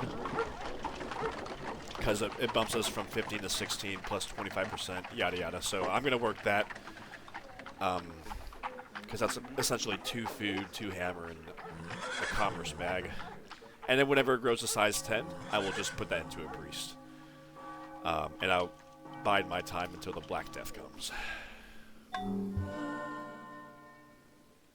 I hope I can pull off this wonder. That would be nice. Followed by that other wonder. Yeah, because I think like with gold planted here, it's just kind of a cheesy thing. I could just build it and then just sit here with 100% wealth, and I'd be clicking end turn. That's not a very exciting video for you guys. However, if I wanted to get the double production speed for that wonder, I would have to come down here and conquer Burma and conquer this gold for myself. I guess from the Thai, because the Thai are flipping it. But that would be a lot more exciting for you guys to watch, right? We did not make the list of most cultured. That's alright.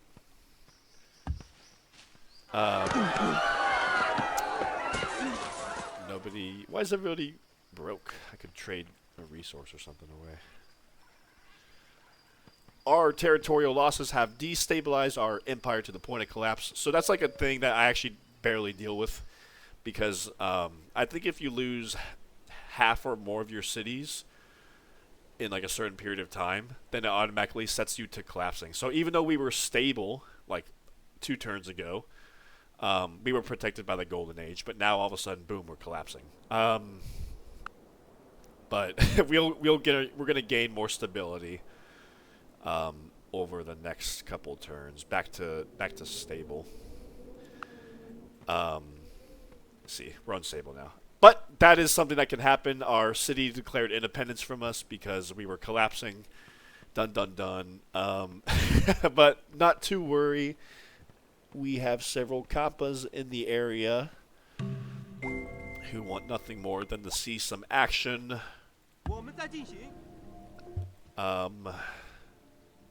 Good. Okay, so paying upkeep on 2 workers. I'm just going to go ahead and delete these 2 workers. I don't need 7 workers with 2 cities. And we're going to tech our way to paper so we can make the Gampa for a free priest here. And we're going to go ahead and move all of our Khampas over here. Take this city. Especially before the defensive bonus kicks back in. We're looking at 79% survival chance, so as long as you have a few Khampas here to deal with this, this isn't a big deal. Even if you lose maybe 1 or even 2. So, can I get you? Yep. Should be 3 gold. Granary, aqueduct, and jail. Everything is looking just like I left it, so it's like nothing even happened. We'll go back to building wealth, or building research. I think we just lost an archer, essentially. So I did know that was coming. I probably could have moved that archer out of there, but I forgot to do that. So, anyways, yeah, not a big problem. That's going to happen to you guys too, as a bet, if you follow the same. I think if I had more cities under my control, it wouldn't be like losing half or more of my cities, for example. So if I wanted to avoid that, I should have other cities under my control. So it wouldn't be that much comparatively. But, anyways.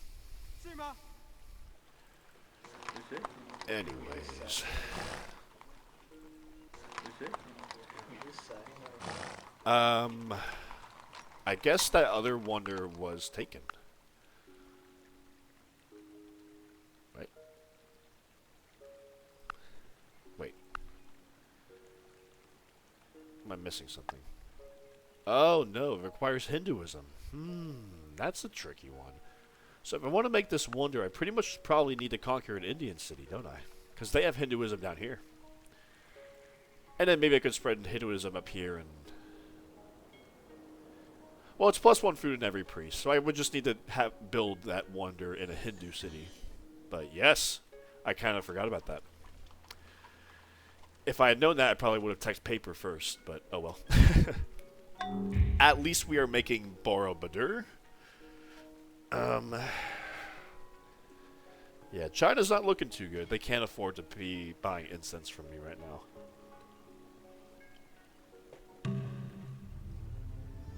Anything? You got 1 gold. That's not going to cut it. 报告执行任务。 Alright.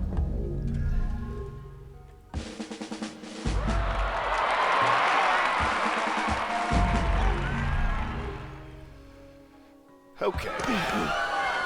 So unfortunately, like, this is kind of like middle/end game for Tibet. You're kind of just sitting here, running priests. I'm really not about to declare war on the Mongolians to take over more cities. I'm not about to declare war on the Indians either, because they have crossbowmen and their military is more than double my strength. So you're kind of like in a weird situation here as Tibet at this time, but we're still making progress for our 3rd goal, so... yeah. I think after this I'm going to start training catapults, or maybe trebuchets if I can get fortification, so I can go on the offensive soon.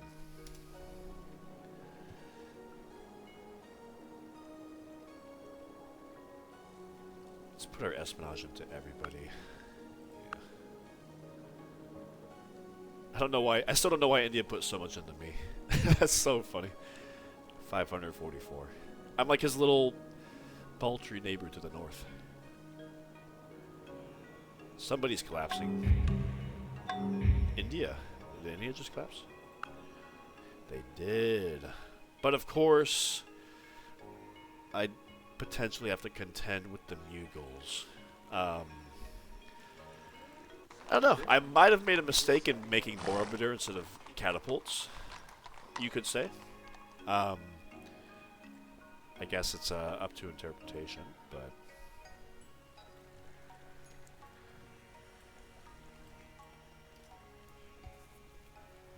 As long as I win, as long as I win in the end, I don't think it's the end of the world. I think China just collapsed too. Rest in peace, China and India. Burma will trade fortification. Yeah, let's do that.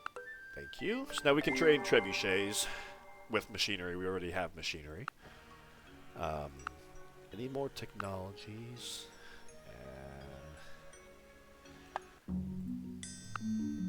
I don't know if I need guilds, but why not? 24 gold, that's a bargain.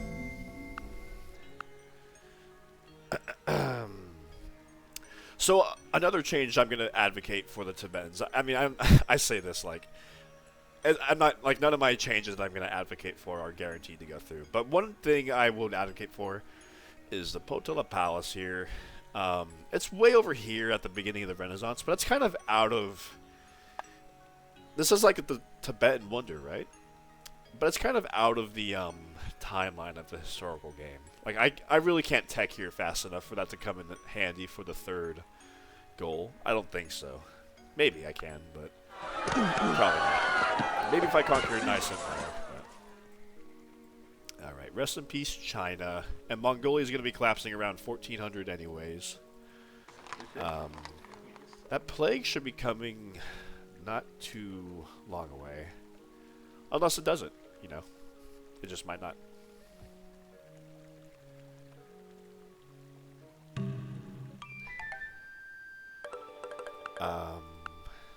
Sure, why not?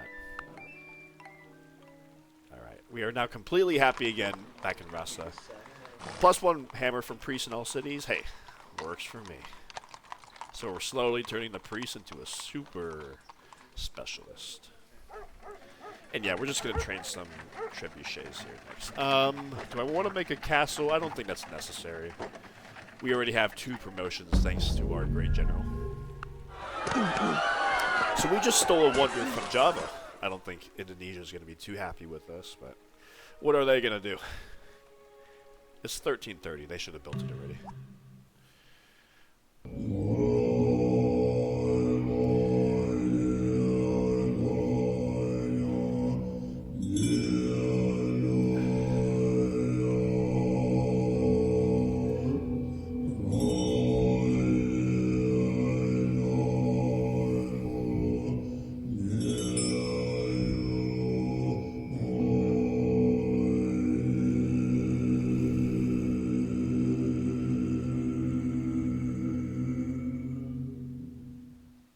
I don't know the name of that kind of music. I've heard of like Mongolian throat singing. Obviously, that's not Mongolian throat singing, but I don't know what that is. Can turn 3 citizens into priest. That's helpful, I guess. But I think we're already have plenty of priest slots to go around. Thanks to our cathedral and everything. Yeah, the Mughals, as I suspected, are pushing up, unfortunately. And I'm not about to go to war with the Mughals.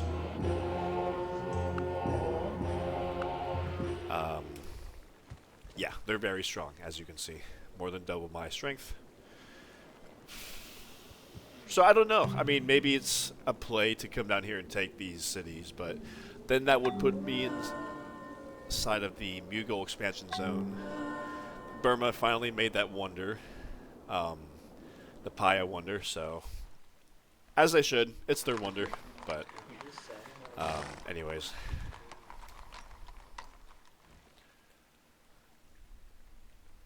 Okay, when we grow to size 10, we got another population. I'm going to go ahead and put that extra population into the priest, because I'm expecting a plague here rather shortly. And I'm not too worried about growing a little bit more. I'd rather run an extra priest.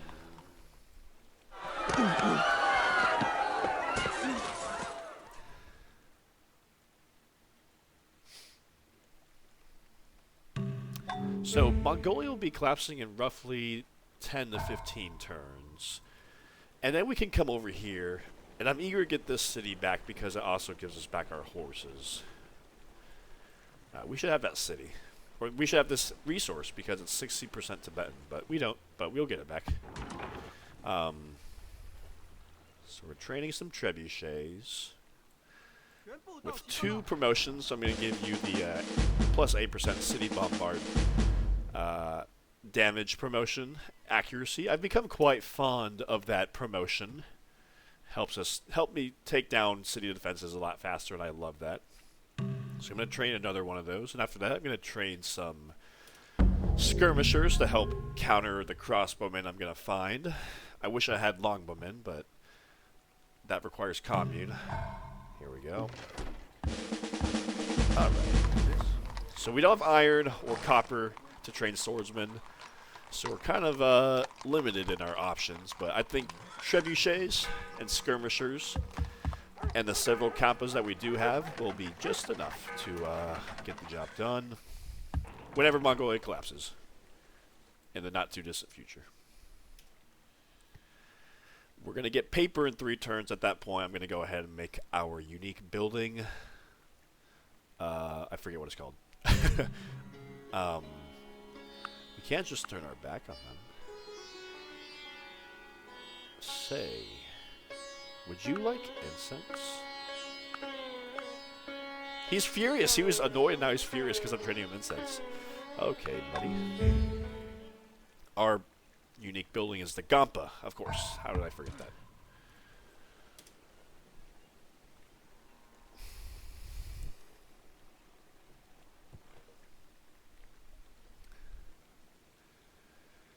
Mongolia is solid stability. I don't know if I've ever seen them solid stability before. Having a central great general is nice because it gives my trebuchets the accuracy promotion. It lets my skirmishers get the cover promotion to help them further counter the crossbowmen. Yeah, what's not to love about 2 promotions right off the bat? Yes, sir. I'll train 1 more and then I'll build that Gampa. Get another priest in that city. And after paper, I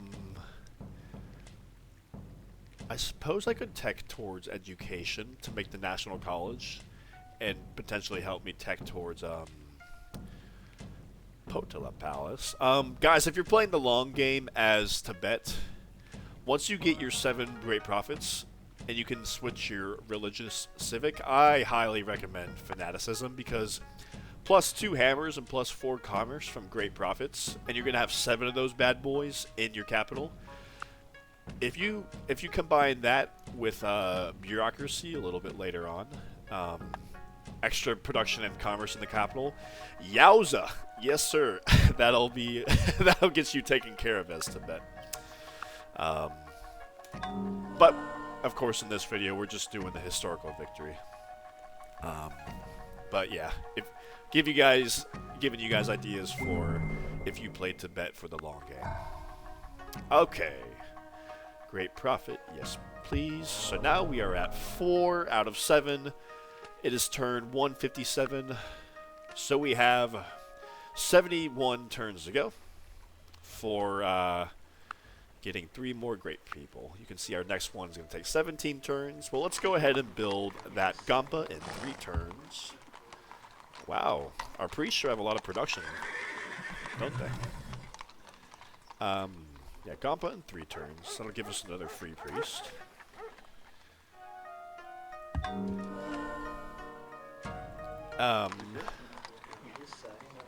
23 turns.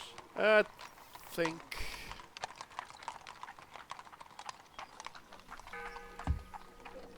that's only 3.5 extra research, but I don't know. Cause like. Okay, yeah, maybe I've had some comments about people saying, hey, why do you spend all your time with your cities making wealth or research? This city isn't that great, guys, but you know what? It does have a camel with elective and gold, so maybe you're right. I could have been making a post office to, I guess, get 1 more commerce. I could have been making a library. Okay, I see your point. I see your point. I could have been making a library this whole time. That probably would have been smart. In fact, let me go ahead and make a library right now. Yeah, that's my bad, but, you know. It makes sense to, like, build research, maybe to beeline for politics or whatever earlier, but after that, yeah. I'll build a library, and then maybe I'll make a Khampa after that for the free priest, because our priests are awesome right now. You see, Mongolia just jumped from solid stability to collapsing, I'm pretty sure. Like, last turn, I think they were just solid, so... sometimes the wheel of history turns quickly. That's what I'm saying. I'm gonna gather everybody. I'm gonna sit right here. I mean, we're not gonna declare war on Mongolia, but we're gonna be ready in case anything happens.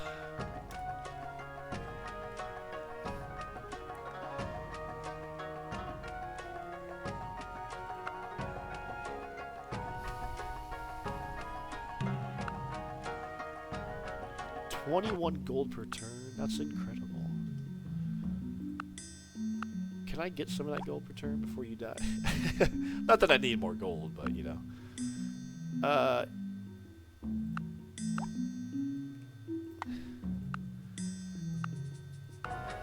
Yeah, we're doing just fine on happiness without the gold, so. Wow, almost 50 gold per turn. We're at 50 gold per turn. With our wealth slider at 0%. That's kind of incredible. A testament to all of our settled great prophets and our priests. Okay, so now we have 5 plus 1. We have 6 priests here in Lhasa. Quite incredible. I don't think I need to train more units right now. I would like to train more Khampas, but I need to wait for the horse. We'll train. Yeah, I'll wait. Make a post office one. Because remember, we're running redistribution, which severely nerfs the trade income from trade routes, the commercial income from trade routes. So things like post offices are not too super... Yeah, let's do that. Why not?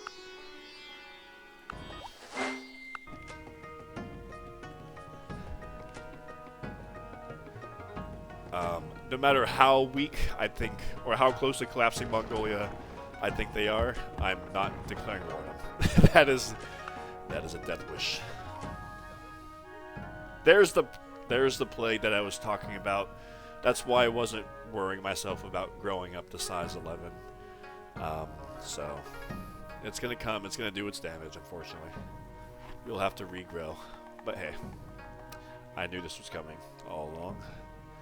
Okay, you have constructed a post office. We're still healthy even with the plague. I think that helps us kick out the plague faster than it otherwise would have. I don't know what to build here.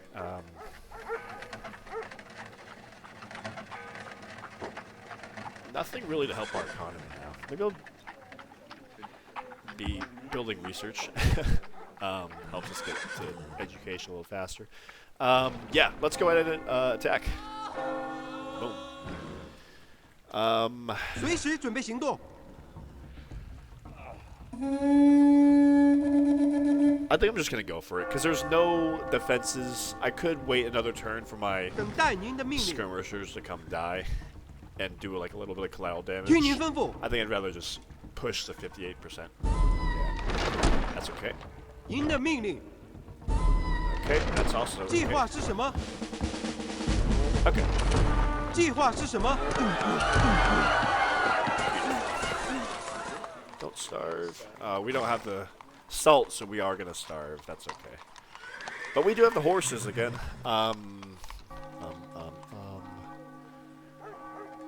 So this city's not big enough to be able to get another great profit out of it. It's gonna be size 3. Barely hanging on. So, yeah, I will, I don't know.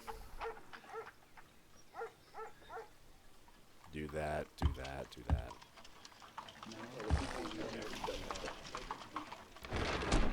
Okay. Probably need to train a few more Khampas before we go on the offensive again, so yeah, let me start training some more Khampas next.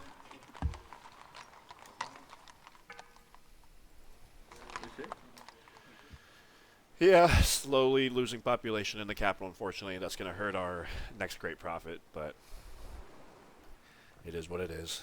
Especially this other city of Kayakaru. Luckily, we built a granary and an aqueduct there. Oh, we have iron? Oh, wow, that's nice. I think I'm going to hold... I don't know if I should hold off. 您的命令。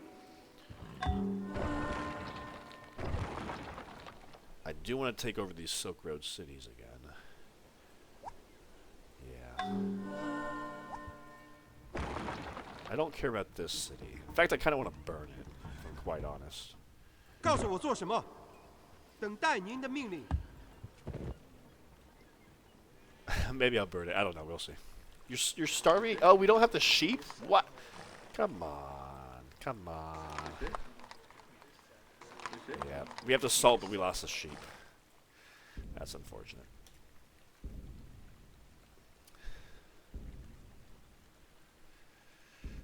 I see a barbarian pikeman down there in Burmese land. What are you doing?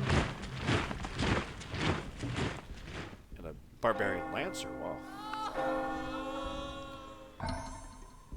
是吗？ All right. Yeah, I'm gonna go ahead and burn the city real quick before the Chinese respawn. Hopefully they don't notice. 您需要什么？听您吩咐。报告执行任务。告诉我做什么？告诉我做什么？ Oh, 是吗？ that was close.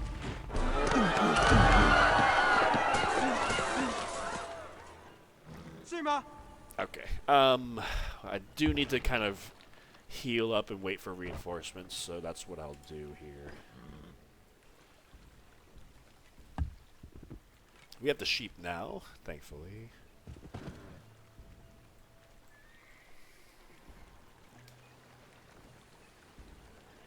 So now I don't have to fight. Well, I don't have to fight with anybody for that copper anymore.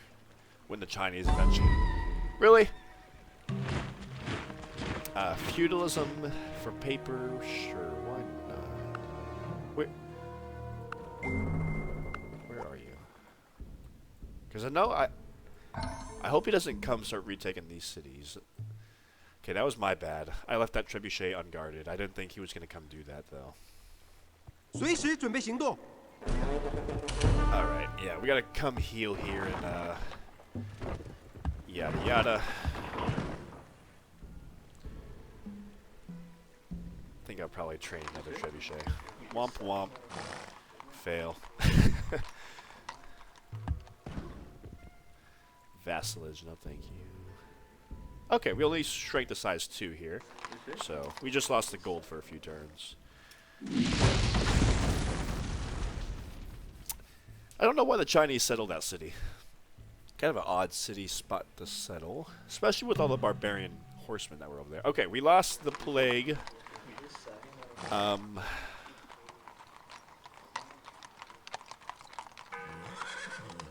I think I'm just gonna run 16. Well, let me see. I want them to grow as fast as possible. So I'll run 0 priests for a couple of turns. When I get one more, when I grow to size 9, I can work the 20th food, and that'll push me to 21, and I'll just work all these food tiles for a few turns. Until it pushes me, until I get to a suitable population, because I don't think we're going to have to deal with any more plagues here in the Tibetan game, so I might as well grow my population up a few times. Well, I guess I did burn that city, so it makes sense that their neighbors would come attack me and kill me, so out of retaliation. The Chinese usually respawn this century, so you'll see what happens there. Fair enough.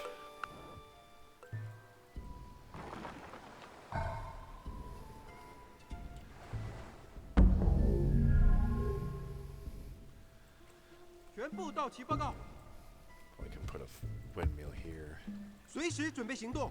Upgrade these to crosswomen, because why not? If I get a commune from somebody, I can upgrade my skirmishers to longbowmen, which would be nice, but, well, nobody has that. Or nobody's willing to trade that, I should say.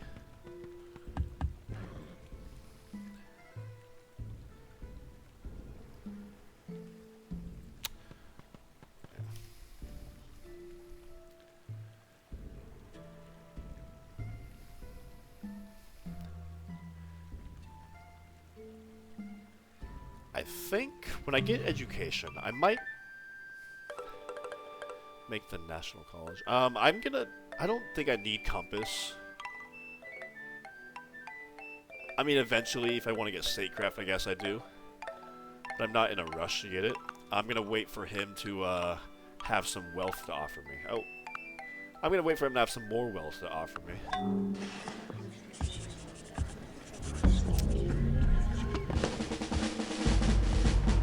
Okay, library. We finally got that built.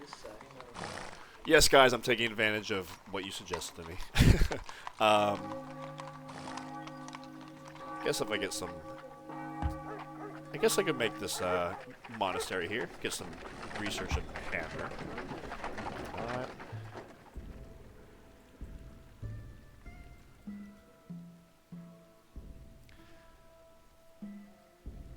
I think same deal here. I want this city to actually work some more food tiles to grow to size 3, rather than working the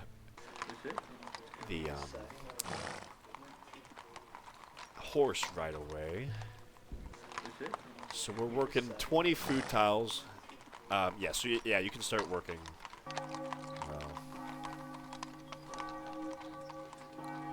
Yeah, let's start working that priest. That makes sense. 7 turns for the National College. That's actually not too long. I think we could go ahead and do that.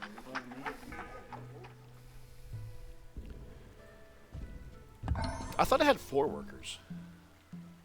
I have 5, huh? Okay. Alright. We are good to go on the offensive. I'll keep 1 skirmisher here and this guy here.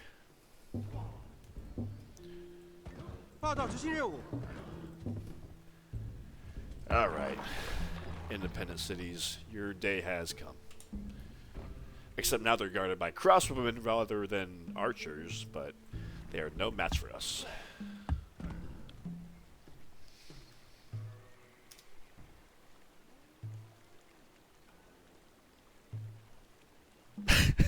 Attaboy.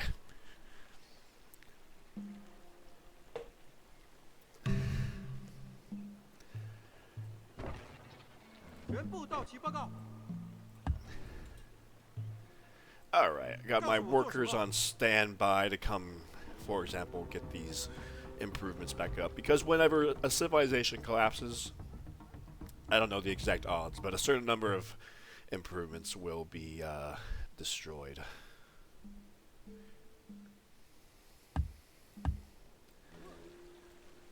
Okay, got a library built here, boosting our science a little bit.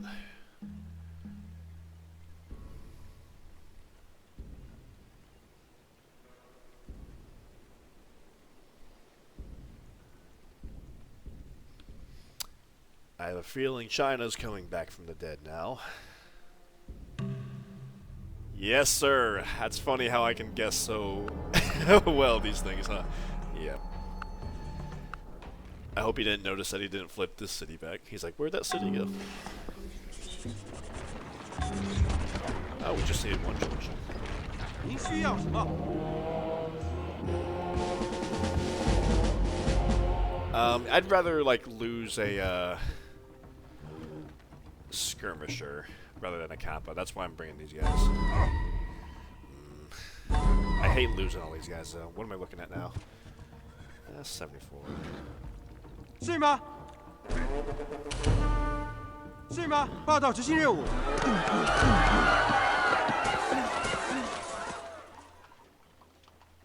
Okay.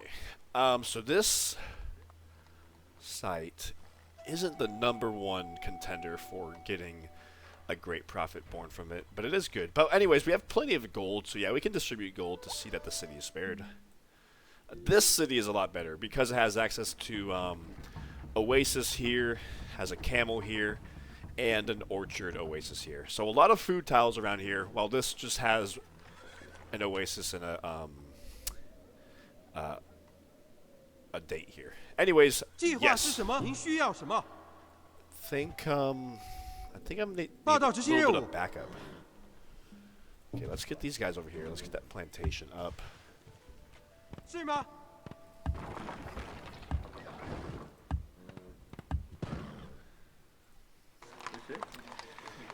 Alright, granary and a stupa here. What else can we do here? I think we should just, make a jail here.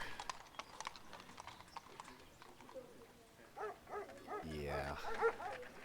And I'm gonna have this other city when I take it, Turpan, be our great prophet city. Besides Rhasa. We're still growing here.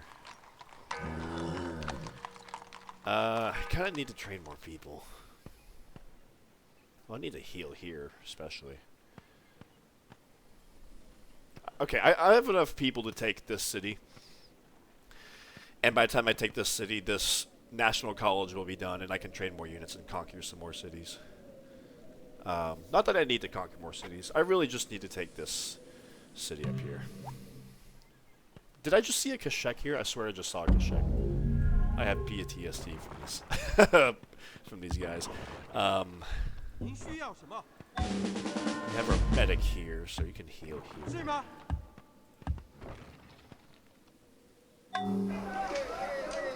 告诉我做什么？ Let's get you over here. I don't know if I think sometimes barbarians do still spawn in this area, actually.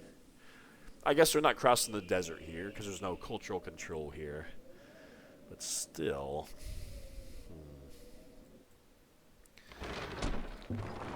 Let's have these guys all push up, start hitting this. Oh god, I did see a Kashek here. 您的命令。计划是什么？ Okay. Well, it took out that problem. I swore I saw him for a split second, and I was like, did I see that? I did, in fact, see that guy. Guys, Kasheks are the devil.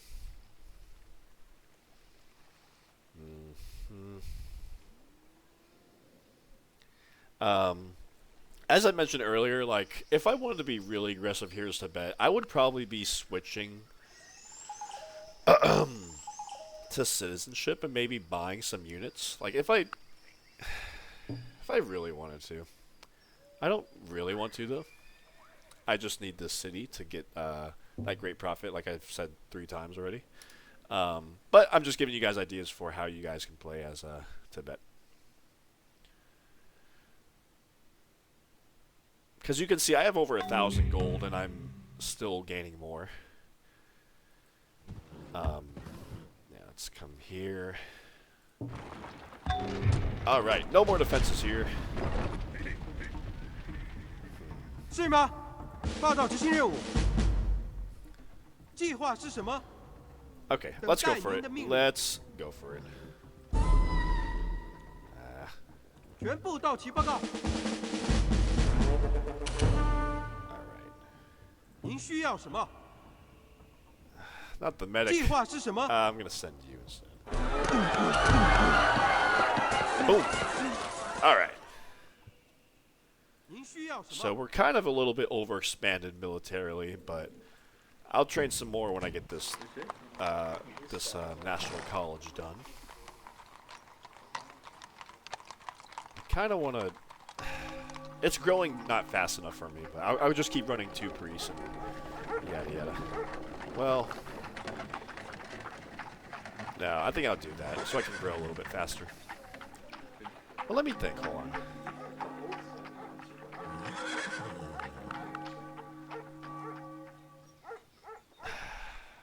I can grow a little bit more. So let me do that. Okay. I'll push on later on when I have more reinforcements back here.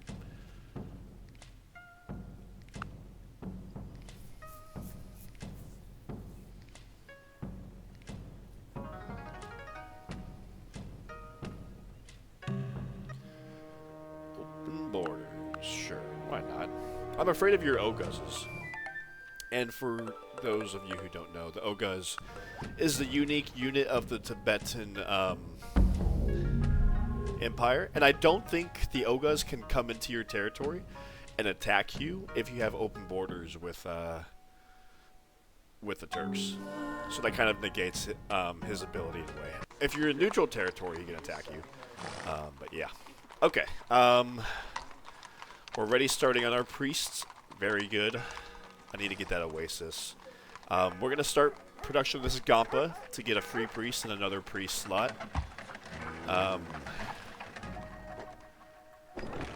Let's come get this cotton improved. Yeah, I'm afraid of more barbarians coming around, so I do need to keep my guard up for my military.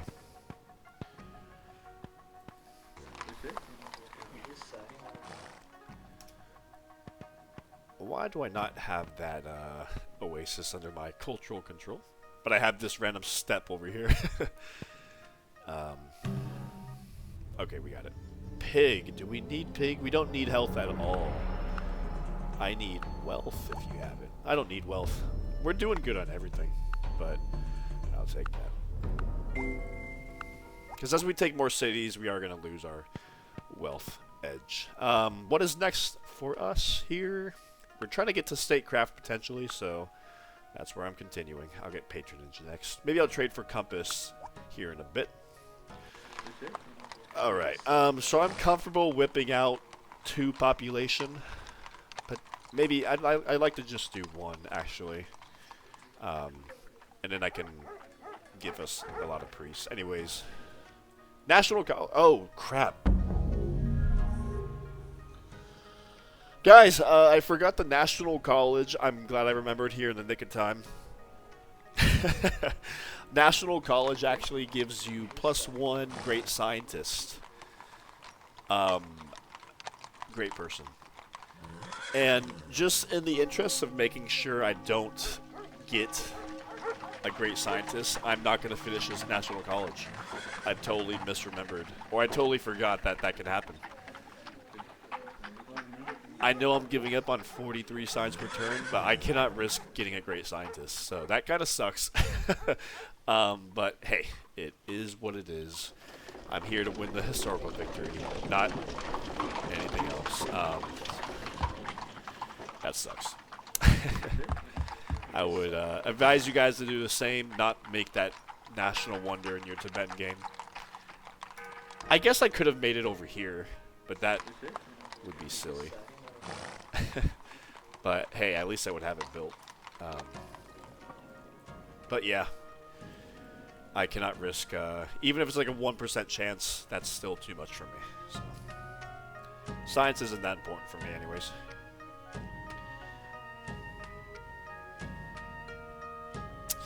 I'm glad I remember that, because that would feel so bad if I got another 40 turns into this game and then I got a random great scientist. I don't know what I would do.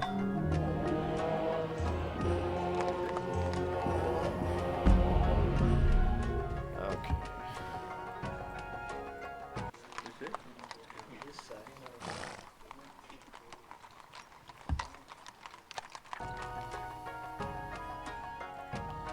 Alright, well, let's train. Oh, I lost my iron. Nobody's gonna give me iron. Highly doubt it. You are wealthy.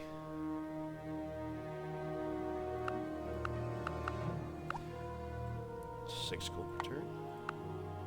I'm not trading a Silk Road.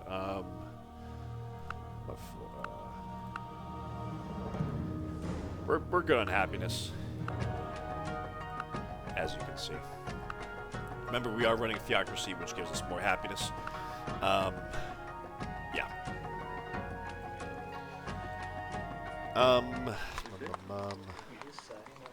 Train a heavy spearman. Or two. To be defenders over here.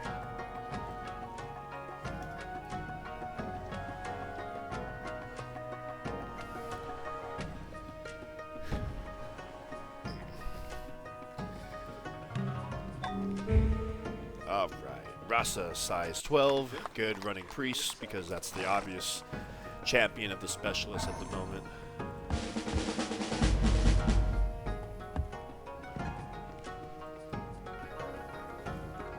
Yeah, train several of these heavy spearmen to free up some of these guys to go on the offensive again. Looking to whip that out relatively quickly. Because we're size 6 and we're growing pretty fast here, so we can definitely afford to do a whip. Oh my god! They don't stop. I have a skirmish guy? Yeah, I'm gonna send you to come take him out. I finally tried another Kappa and he just comes out of nowhere. So yeah, they are definitely still spawning. Yeah, I think I remember in the old version, on the small map version 1.17, the Kasheks would stop spawning after Mongolia spawns and does their thing. But we can see they are still very much a nuisance. Yeah.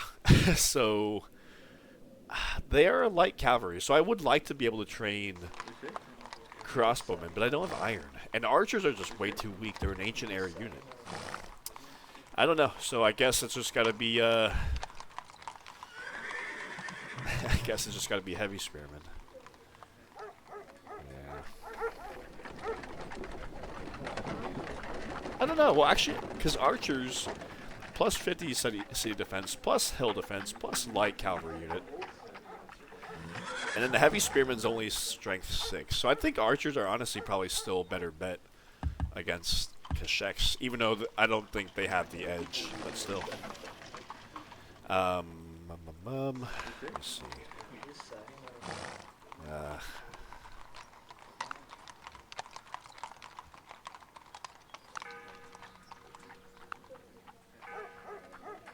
I might yo-yo a bit.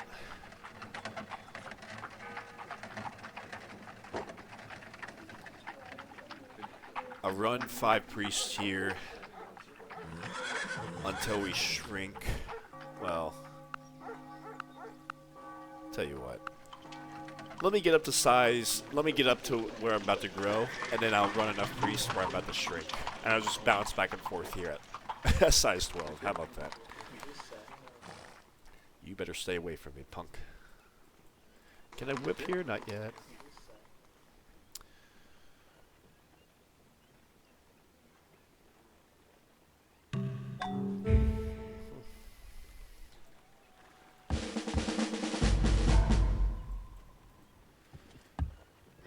So I gotta watch myself even over here.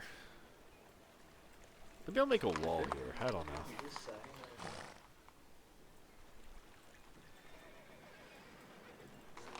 Still can't whip here. Okay, we got patronage. Can we potentially trade for Khampas with anybody? Okay. First contact. So somebody just met the Essex.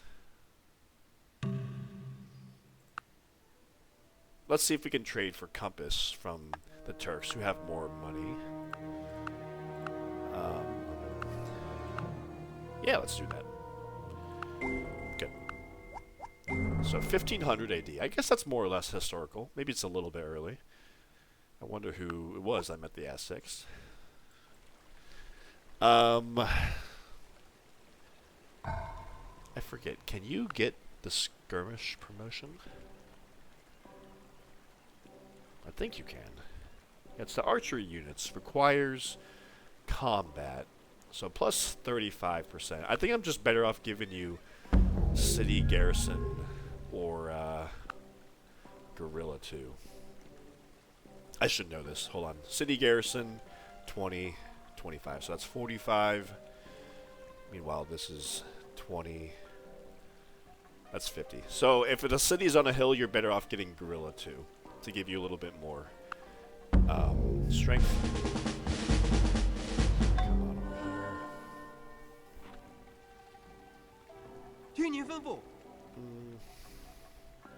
I'll keep 2 here. 您的命令。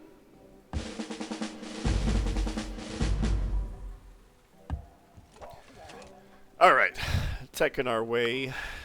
I guess we're getting a little bit close to statecraft, aren't we? I'll do judiciary next. Suppose jail. Why not jail? Library. You know what? Well, yeah, I guess I could be running scientists like this on these other cities, for example. Can I whip here yet? Not yet. Wow. Probably next turn or very soon.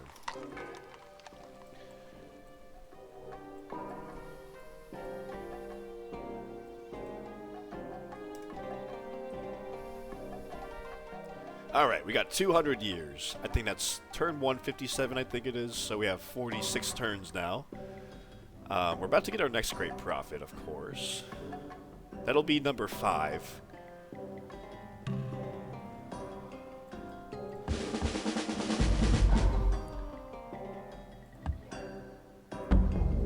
I'll wait until I get 2 archers here. And then I will push up to take this next city. Because with these Kasheks running around, I want to make sure I have 2 defenders in each of these cities. I cannot risk anything more.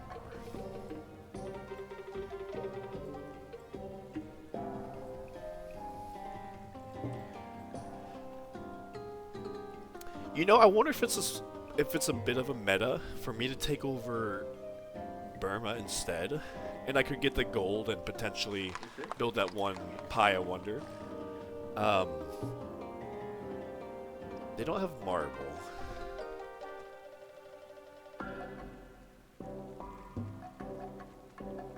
But he does have Hinduism here, and I could make that that Khajuraho wonder. Plus 1 food from priest. I would have liked to be able to make that wonder. But I did not go after a city with Hinduism in it. But that's what I'm saying. I wonder if that could be a meta for Tibet to pursue. Okay, so 32 turns for our next priest in Rhasa. You can see now why you're probably going to need to get another city for that 7th great prophet. Hello, Malaya.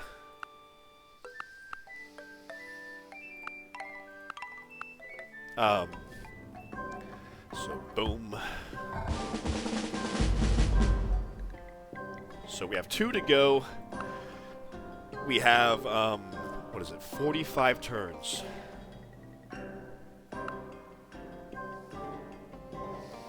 Yeah, so we need to get this God dang it. I forgot I don't have despotism all this time. I wonder if you guys were shaking your fists at the screen. You don't have despotism, you idiot. Yeah, so I don't. Anyways, whatever. So it is. This will give me a free priest, so that'll give me 3. Open up 3 priest slots, or 2 more priest slots. That'll bring me to 5 priests in this city. So if everything has been planned right, I should be able to get my 7th great prophet here before the deadline of turn 157. And yeah, like, for that whole pie of wonder, I know I've talked about this like 3 times, but that really would have it really shifts the meta. And I could just sit there in my capital for the rest of the game, doing nothing but running the wealth slider and running, yeah, hello.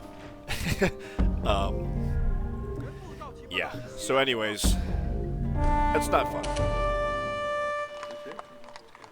Okay, let's get that pasture back built. I think I'm going to come over here and pillage this road, because that needs to go.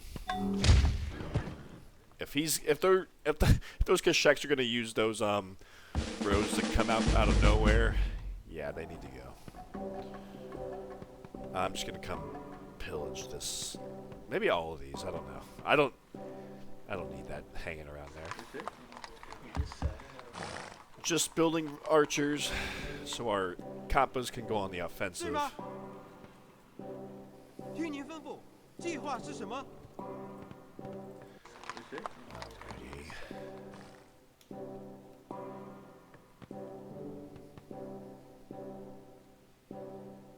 I'm presuming the Kasheks are spawning in Mongolia, and Mongolia is obviously over here. 全部到齐报告。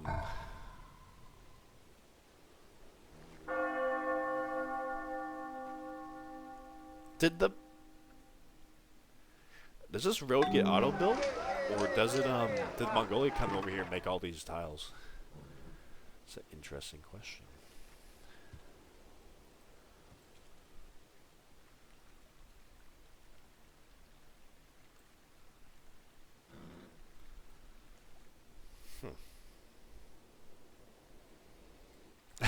Those crossbowmen are damaged. They must have just fended off an attack from some Kasheks. Yeah, so I'm gonna just, maybe I'll pillage just, all these step tiles and all these tiles over here. Alrighty. 听您吩咐。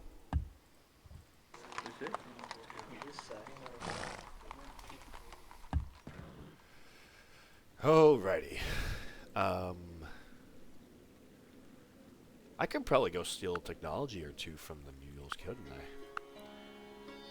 Yeah, I could go steal printing or something.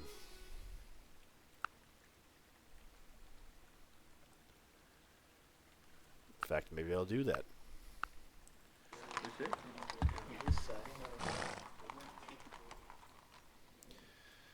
Okay.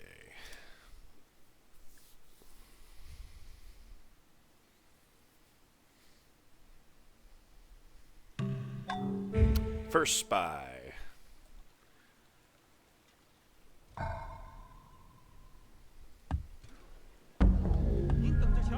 Just gonna pillage all these roads because they do not need to be here. Not with those Kasheks running amok. Okay, we got our Gampa finally.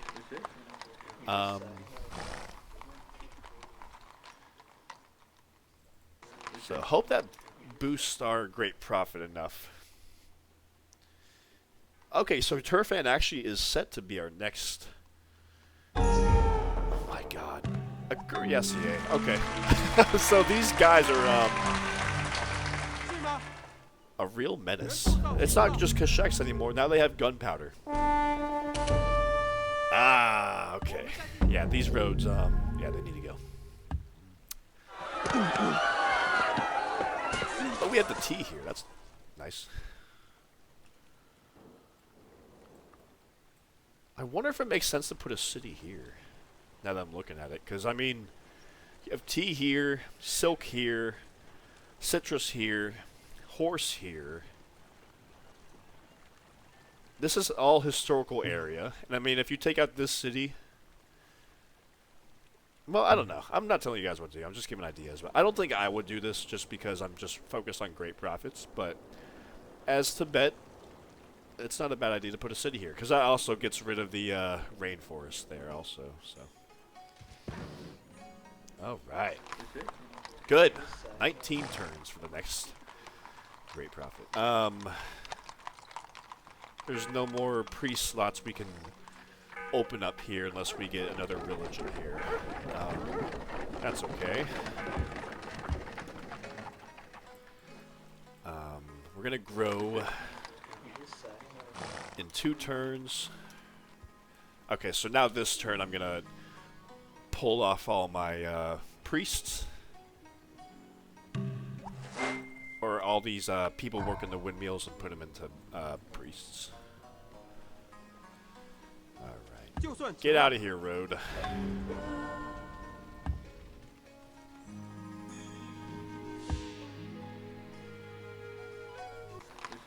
Alright, yeah, let's finally start training some more Khampas. So pull off these priests.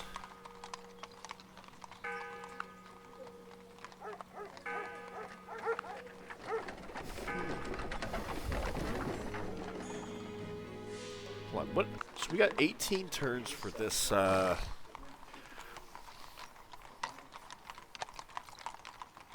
think I kind of want to let Turfan be my next great prophet, if I can help it. So maybe I'll like... That'd mean running... I don't want to grow. I don't think I can let that happen. I'll do this up until you're about to shrink, and then I'll pull back. So I guess Turfan will be my 7th and final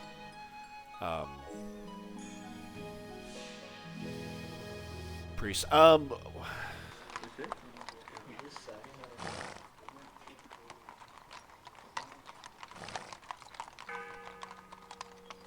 don't know if I would have any luck spreading Confucianism or Taoism over here, because I don't think that's a historical area for those religions. But I could, like, try, I suppose, just to make another temple here to open up 2 more priest slots.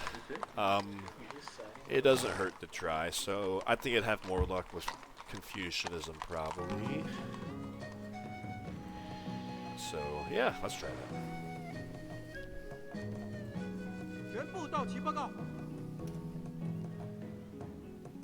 Alright, I'm gonna push forward with my army. Now.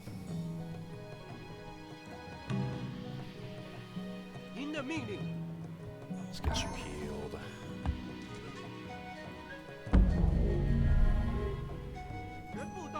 No more Kasheks, please.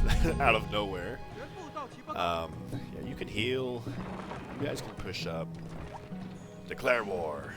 Yeah, 2 crosswomen. I knew that was coming, though, so.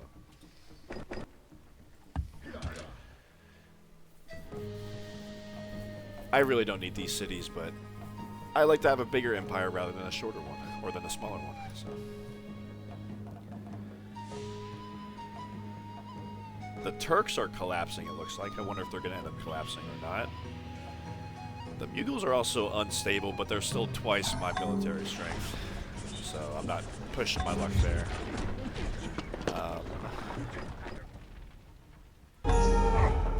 I hate these skirmishers. They're so outdated. What am I going to do? 告诉我做什么？您的命令，您吩咐。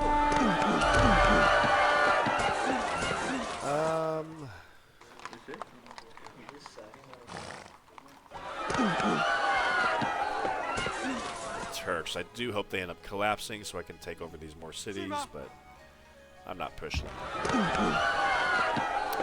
Oh, you're starving. And I'm not going to steal this oasis.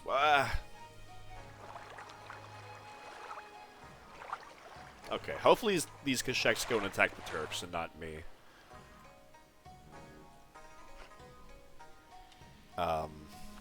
Hopefully. You'll see.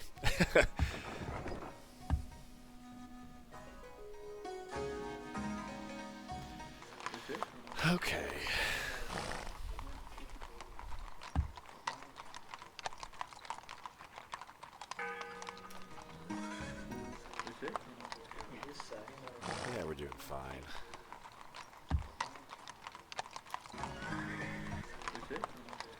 Sorry, you're starving, but I can't give up this food tile for because I need you to feed this city to feed our next great prophet.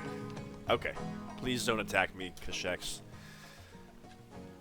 We have 32% defense. We're on a hill. We have Gorilla 2 archers. That poor worker.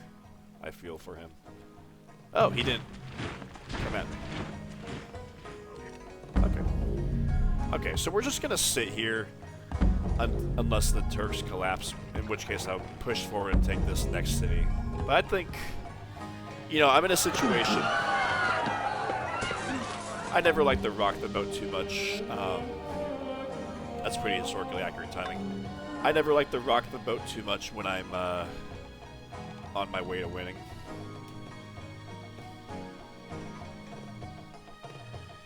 Because nothing good can come from that. From me starting a potential war that'll threaten my great prophets. Oh, we got the eighth most cultured civilization. Hey. At least we got something. Besides winning. I'll train a few more Khampas, but I'm pretty happy with where we're at. Okay, we got that. I could make a Confucian scholar, try to get a temple built here, like I said before. Just to get this goal done a little bit faster.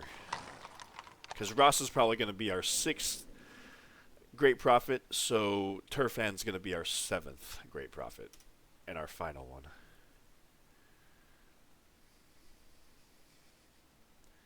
I guess I could come get a mine here.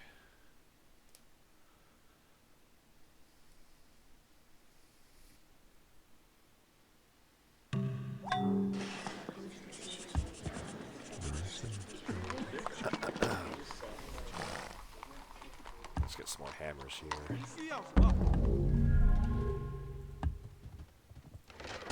Okay, I need to come protect these workers because I'm paranoid of you-know-who.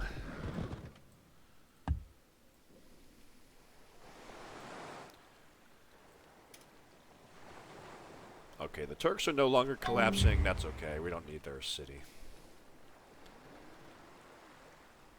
But you can see, like, it's really a far cry to try to get yourself to statecraft in order to build the Potala Palace, in order to benefit from it.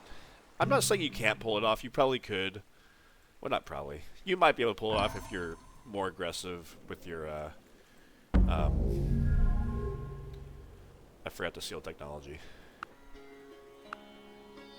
I did want to seal printing. Yeah. Well, I was saying I was going on that rant, but maybe we can get the statecraft. That'd be nice to build it. But of course, our 7th great prophet's going to be born over here in Turfan. But you know, let's see what we can do, right?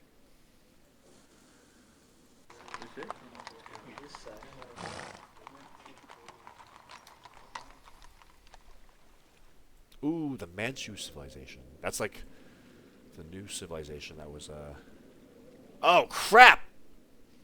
They're gonna take Yumen from me. I didn't know they flip all these cities. At least it's not Turfan, but they're gonna flip Yumen. Ooh, okay. And they have Manchu expansion here in Tongren. Ooh, wow. The meta has shifted a little bit with the Manchus, huh? I wonder if they're going to declare war on me, because I'm in their expansion zone over here. Dun dun dun. Alright, 8 turns on statecraft. You know what? I probably can get that, that Potala Palace built. Well, not probably, but I might be able to before the game ends. That'll be neat. On version 1.17, it was completely, I think, out of the question to get it built, but it looks like maybe now it's possible. Alright, let's come on.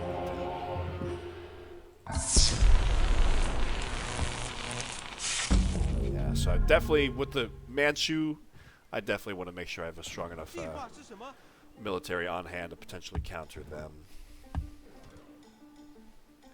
They declare war on me. They might. I'll take back my city human. What do I build here now?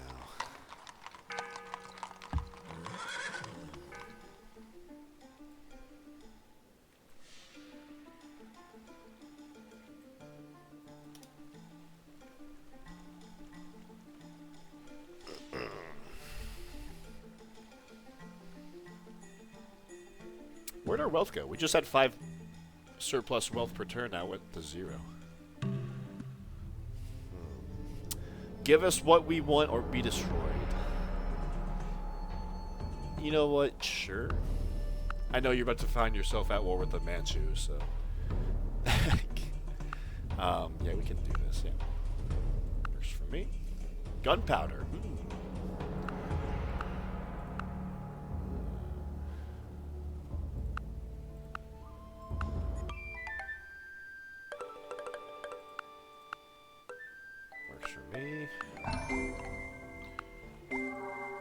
Nice. Thanks, China. Okay, let's come over here.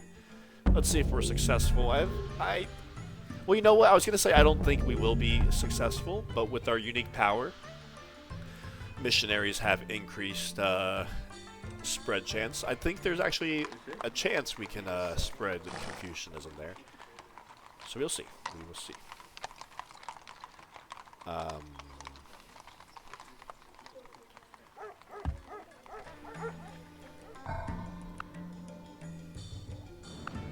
Oh, we're solid stability. Nice. Pat in the back for us.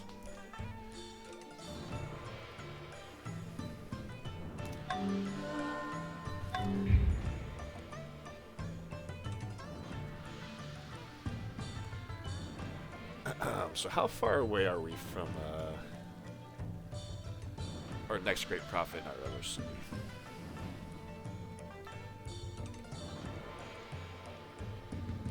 Was the Manchu flipping this turn?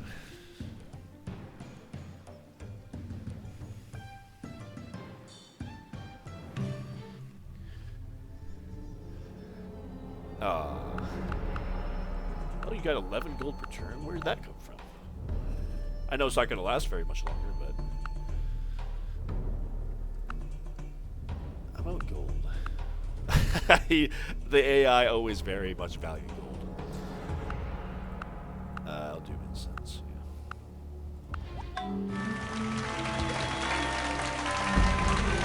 So, we were able to pull off...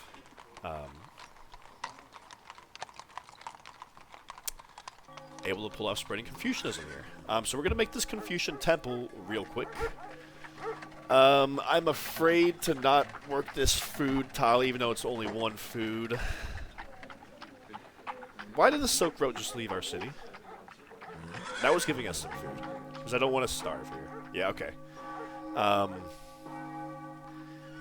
It might... Okay, we need that back. We need that Silk Road cooperation back.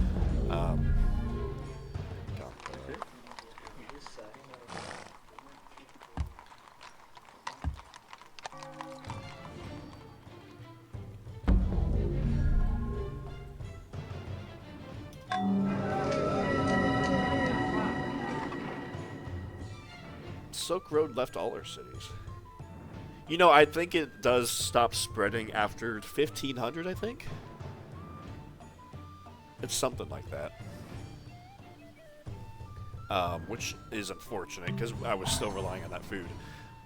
When is the year? Cannot spread after 1500, yeah. So, unfortunately, that's no longer helping us out.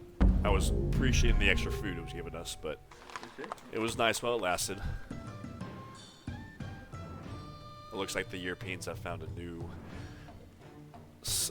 way to get to trade for silk that does involve this silk route. I don't know. We're kind of just... I'll do some research. Why not?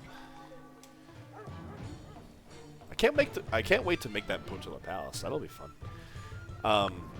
To refresh your guys' memory, +1 great person inspiration per hill and city radius. So as you can see with the amount of hills going on around here, the city of Rhasa, what is that? 1, 2, 3, 4, 5, 6, 7, 8, 9, 10. Not bad. Not only that, so it's plus 10 in addition to the 2. So it's plus 12 great person, great profit points. Statecraft also unlocks the civic square, plus 25% great person birth rate. So you know what? Might as well make a monument here real quick, because that's a prerequisite for that civic square.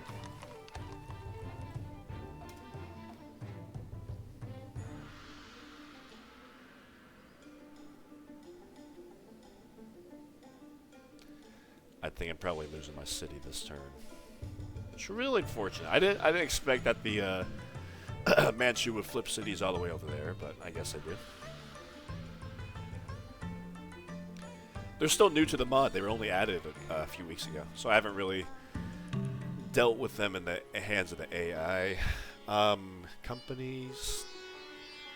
Don't care for companies. I'll just steal it from you, bro. How about that? You know, at this point, camels aren't giving me Silk Road bonuses. But what about happiness? We have Jade. Are we not Jade? Yeah, let's do that. I'm gonna steal companies. Whoa! There he is. He doesn't have text yet, but he was added I think like a week or two ago. Very recent. Very recent. Let's go do open borders so I can cross through my former city. Yeah, not declaring war on you. You know, I'm gonna actually keep a few of these Khampas over here just in case. Everyone else can sit right here.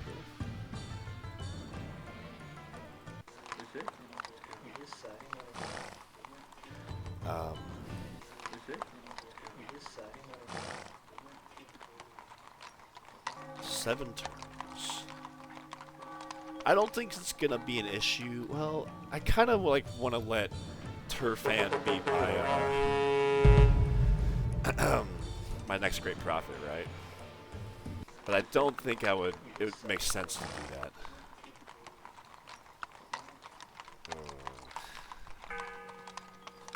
7. Yeah, it's still too late. It's still too late. So. There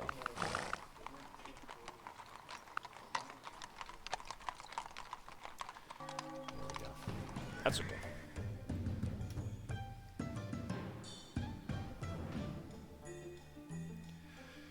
I think we're still... Oh. The first contact against the Aztecs were in 1500. I remember that. So nobody met the Incas for another 90 turns? Okay. That's interesting. What is that? 18? Oh, that's 18 turns later. Yeah, interesting. All right, I'll keep you in the capital. All right, let's back off this. Let's work all these tiles again. Let's get back up to almost a size 13.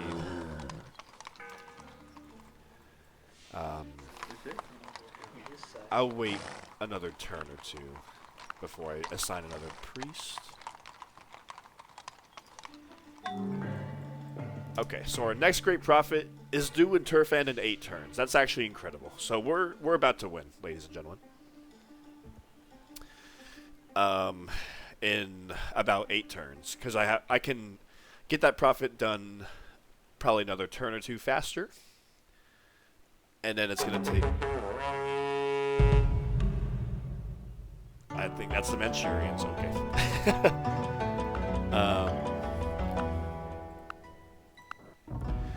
Time to die. Yeah, well, I guess I saw that coming.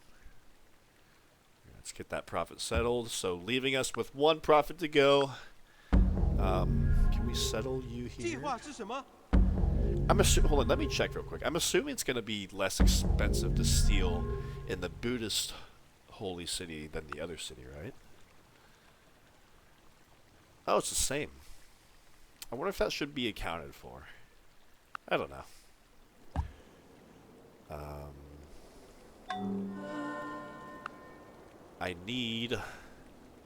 I just need a few more turns of espionage, and then I can steal technology. Alright, Manchurians.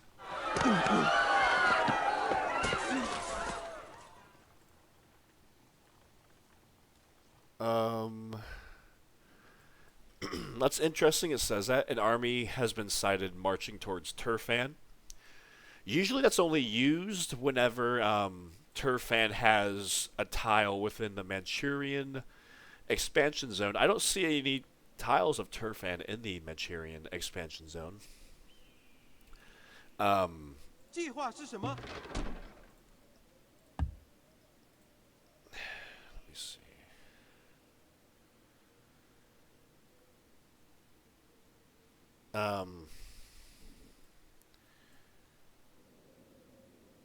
So that's interesting for me. Because you would think it would be for the city of Tongren, because this has Manchurian expansion. Anyways, not a big deal. We are at war with them. We can definitely take this city. And we're going to need to in order to clear a path to our capital. So, the Chinese and I are in a mutual war at the moment. I guess I don't need to wait for the trebuchets to show up. Yeah. Wow, crap. I think I should actually wait. I just realized they have 4 arquebusiers here. Well, no. We're looking at good odds for all of them. Yeah, no reason to be afraid. Yeah, what do you think of that, Manchuria? Alright,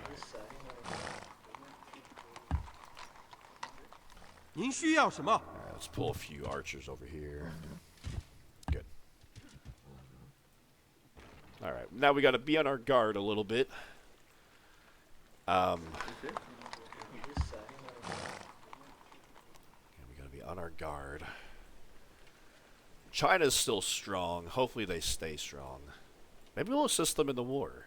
This could be a very interesting alternate history where Tibet helps China in the war against Manchuria. But we do get statecraft next turn. 7 turns. I don't think it makes sense to take off that food tile.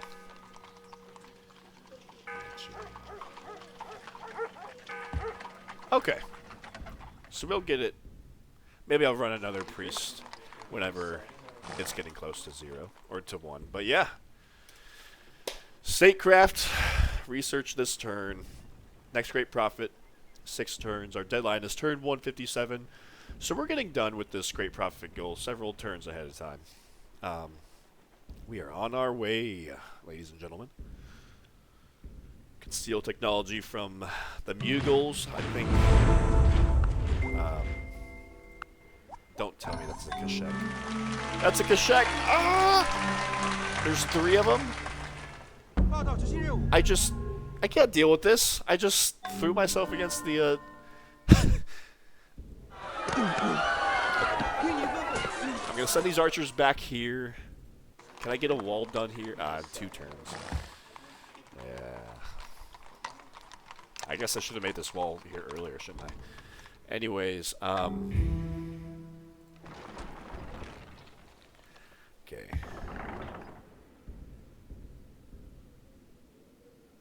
I guess I'll give you medic too. I don't want him to be really involved in combat, if I can help it. I'll keep these 2 here, and I'll send these guys north. I'll give you skirmish promotion next turn.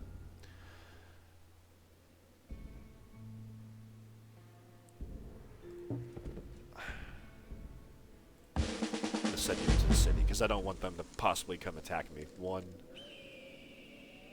2...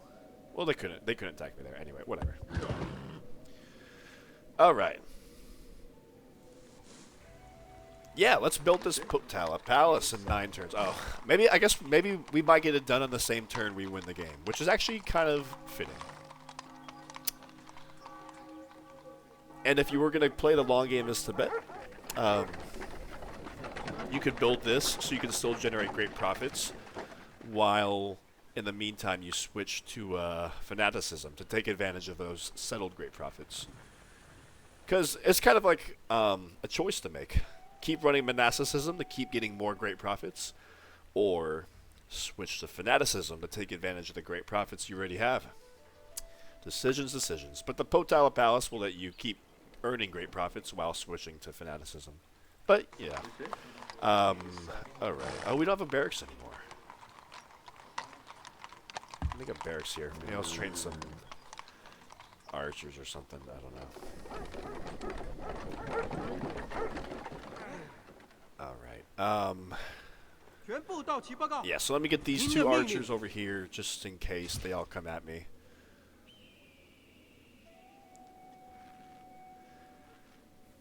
But so we're looking at plus 175% strength with the archer. Not to mention the 40% defensive bonus, not to mention it's on a hill. So I know, like, this is an ancient era unit, but I think we can still do a little bit of damage to these Kasheks. And we got more. I don't know why these guys are still spawning here in 1605. Whatever. Let's see if we can get that great profit out a turn faster. Oh, thank you, Turks. You came in. I forgot the Turks can convert barbarians to their side. I didn't mention it yet. The reason I haven't played as the Turks yet was because I did a test game as them, and let me talk about this for a second. Did a test game as them. I got the first goal done. The second goal, I guess the corporation mechanics have been fiddled with. So even though I had the max amount of Silk Route corporations of 12 resources, I just wasn't able to get to 14 cities. So I'm patiently waiting for that, for a fix to come in the mail, for me to be able to actually win this. Because I mean, I did everything I could, but like just the mechanics are a little bit wonky that I can't spread the Silk Road to the corporations, because that's kind of like up to chance, right? I couldn't get past 11 cities when I need to get to 14. And if you guys saw my post about the new Master Rhye civilization, Leorith, the creator, has mentioned that he will be looking at the Arabians and their historical victory goals because of the inclusion of these guys. So because he's going to be putting the Arabians on the... He's going to be changing their historical goals in the not-too-distant future. I don't know when that's going to be. But I'm holding off on playing the Arabians until that point. So that's a story about why I'm skipping the Turks and the Arabians for now. Because otherwise I do play in chronological order. You can see 620 AD. We skipped ahead to 630 AD. But yeah, so that's the story. Alright. Skirmish. Good. We just lost one archer and the other archer was successful. Let me check just out of curiosity. Oh, okay, 56% chance. So our archers, our ancient era unit, has a 44% chance fight against those Kasheks. So not bad for an ancient era unit. With 2 promotions, of course, but still. Alright, yeah, 5 turns. Can we get that down to 4 turns? Yes, we can. We're going to starve, but we can get that down and win 1 turn faster. Alright. Alright.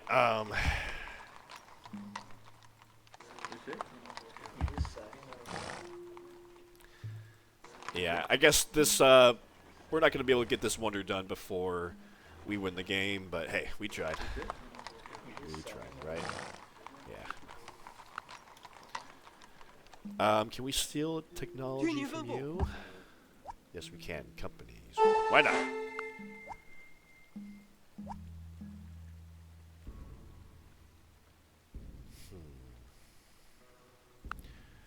Finance for the bank would make sense long term, because we have so many prophets and priests here. That's a lot of wealth being brought in at 0% wealth. Yeah, I was going to say regulated trade. You would think it's hard to step away from redistribution as Tibet, honestly. I don't know if you ever could justify it. Even like if you play into the global era. Just with, you have one core city. with such poor food, you know. I don't know. I think if you played even till the end of the game, you should probably stick with redistribution. But that's up to you guys, for you guys to decide. All right. We are just a few turns away from winning. I'm not going to pause the yap anymore. I'm just going to continue on until I win. I got to go cook dinner because I'm hungry. It's almost 10 o'clock. But yeah. Tibet.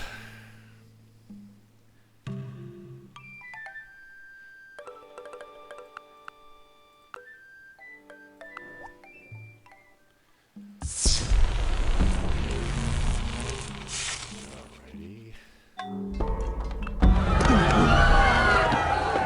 Uh-oh. Is that Beijing that's just the capital? Yes, sir. Manchurians are on the march. Hopefully we win before the Manchurians reach us and start harassing us. With their, they actually have a strong... Okay, I'll just wait a second here. Their Bannerman, their unique unit, I'll just talk about it real quick because it's sort of relevant. Look at this. Captures defeated units of more powerful civilizations. So I actually don't know if I'm more powerful than the Manchurians. We are not. They're actually a lot more powerful than us. I don't know if... The idea is that they're able to attack the Chinese and steal units from them. Because the Chinese are more powerful. So just be on the lookout if you're dealing with the Bannerman, potentially. And you have a strong military.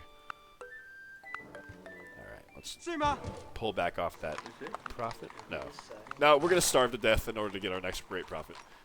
That is worth. That is worth the loss of population. All right. Welcome to the Tibetan civilization, 7th great prophet. I have a home waiting for you in Lhasa.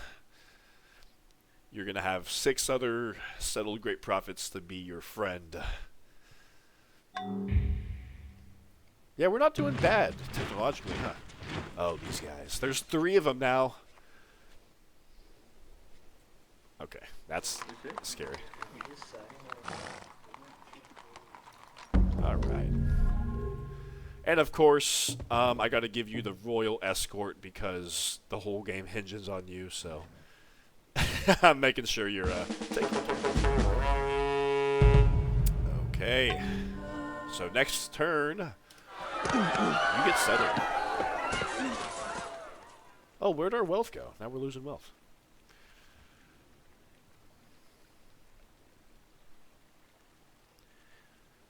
We almost completely teched our way out of the medieval era. We just have humanities, and that's the last one. And we could probably steal that from the Mughals. Oh. Well, we can steal it from very shortly, but... Yes, alright, ladies and gentlemen. Ledi Sayada. Boom. That will be our 7th and final great prophet necessary for our historical victory as... Okay, hold on, let me deal with this real quick.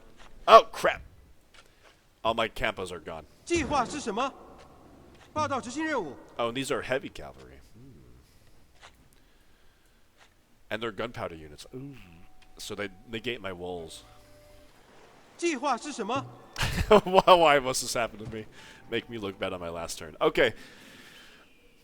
Yes, ladies and gentlemen, you have succeeded to settle 7 great prophets and Lhasa by 1700 AD. Turn 157. Not bad. Not bad. Oh, I guess we can get peace with the Manchurians.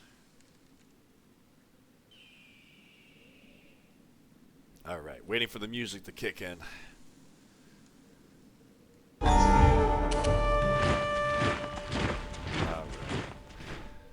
Yes, sir.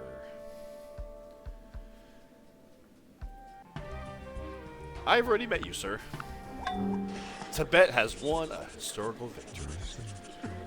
Very nice. Can I get a screenshot of that? Please? Yes, sir. Yes, okay.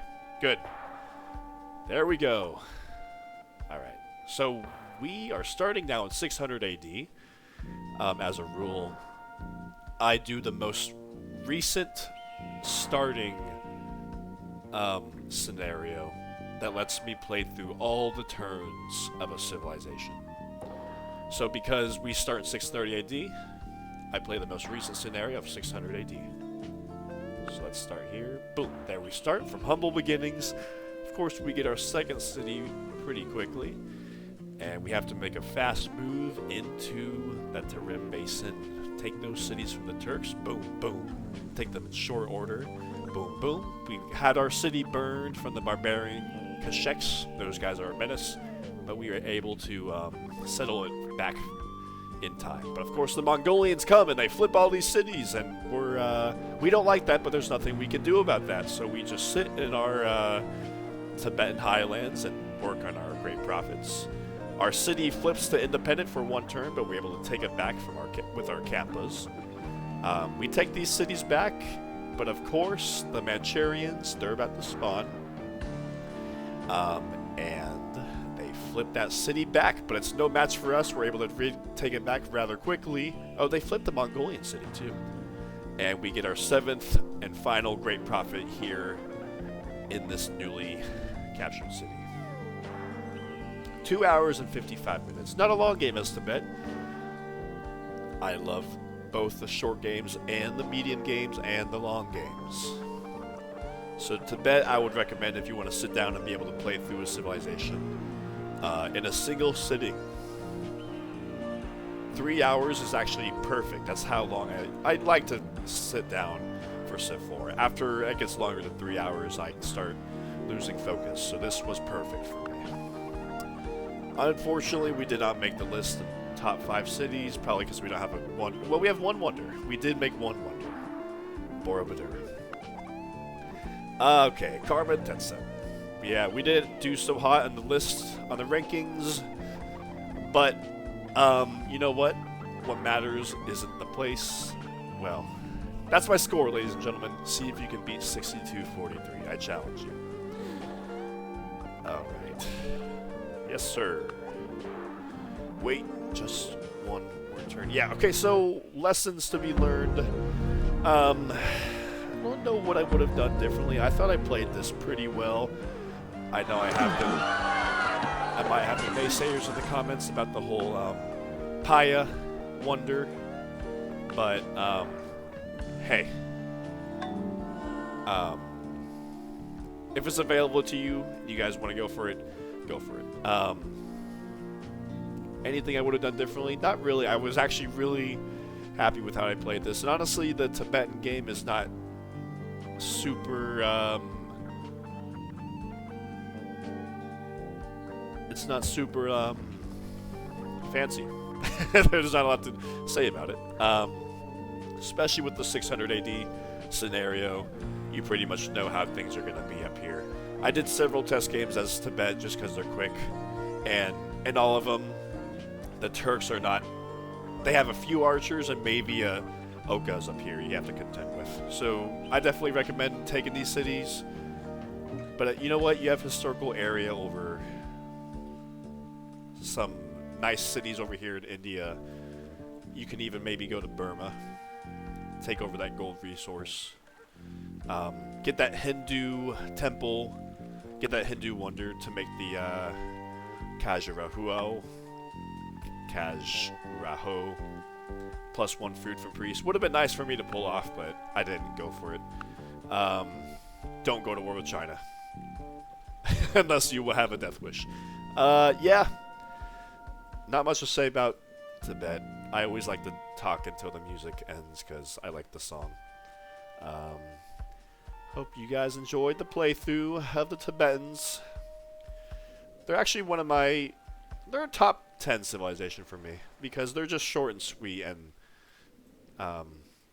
if you don't want to think too much, I hate to say that, but if you don't want a super mentally stimulating game, the Tibetans are up there for your choices. Okay. But those opening 40 turns, where you have to deal with the Kashaks and spawning and settling over here. Yeah. Okay. That's it. No more to say. Hope you enjoyed.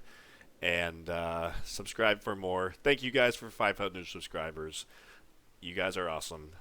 Please spread the word about my channel. I don't know if you guys have friends who play Civ 4, but if you do, spread the word. Okay.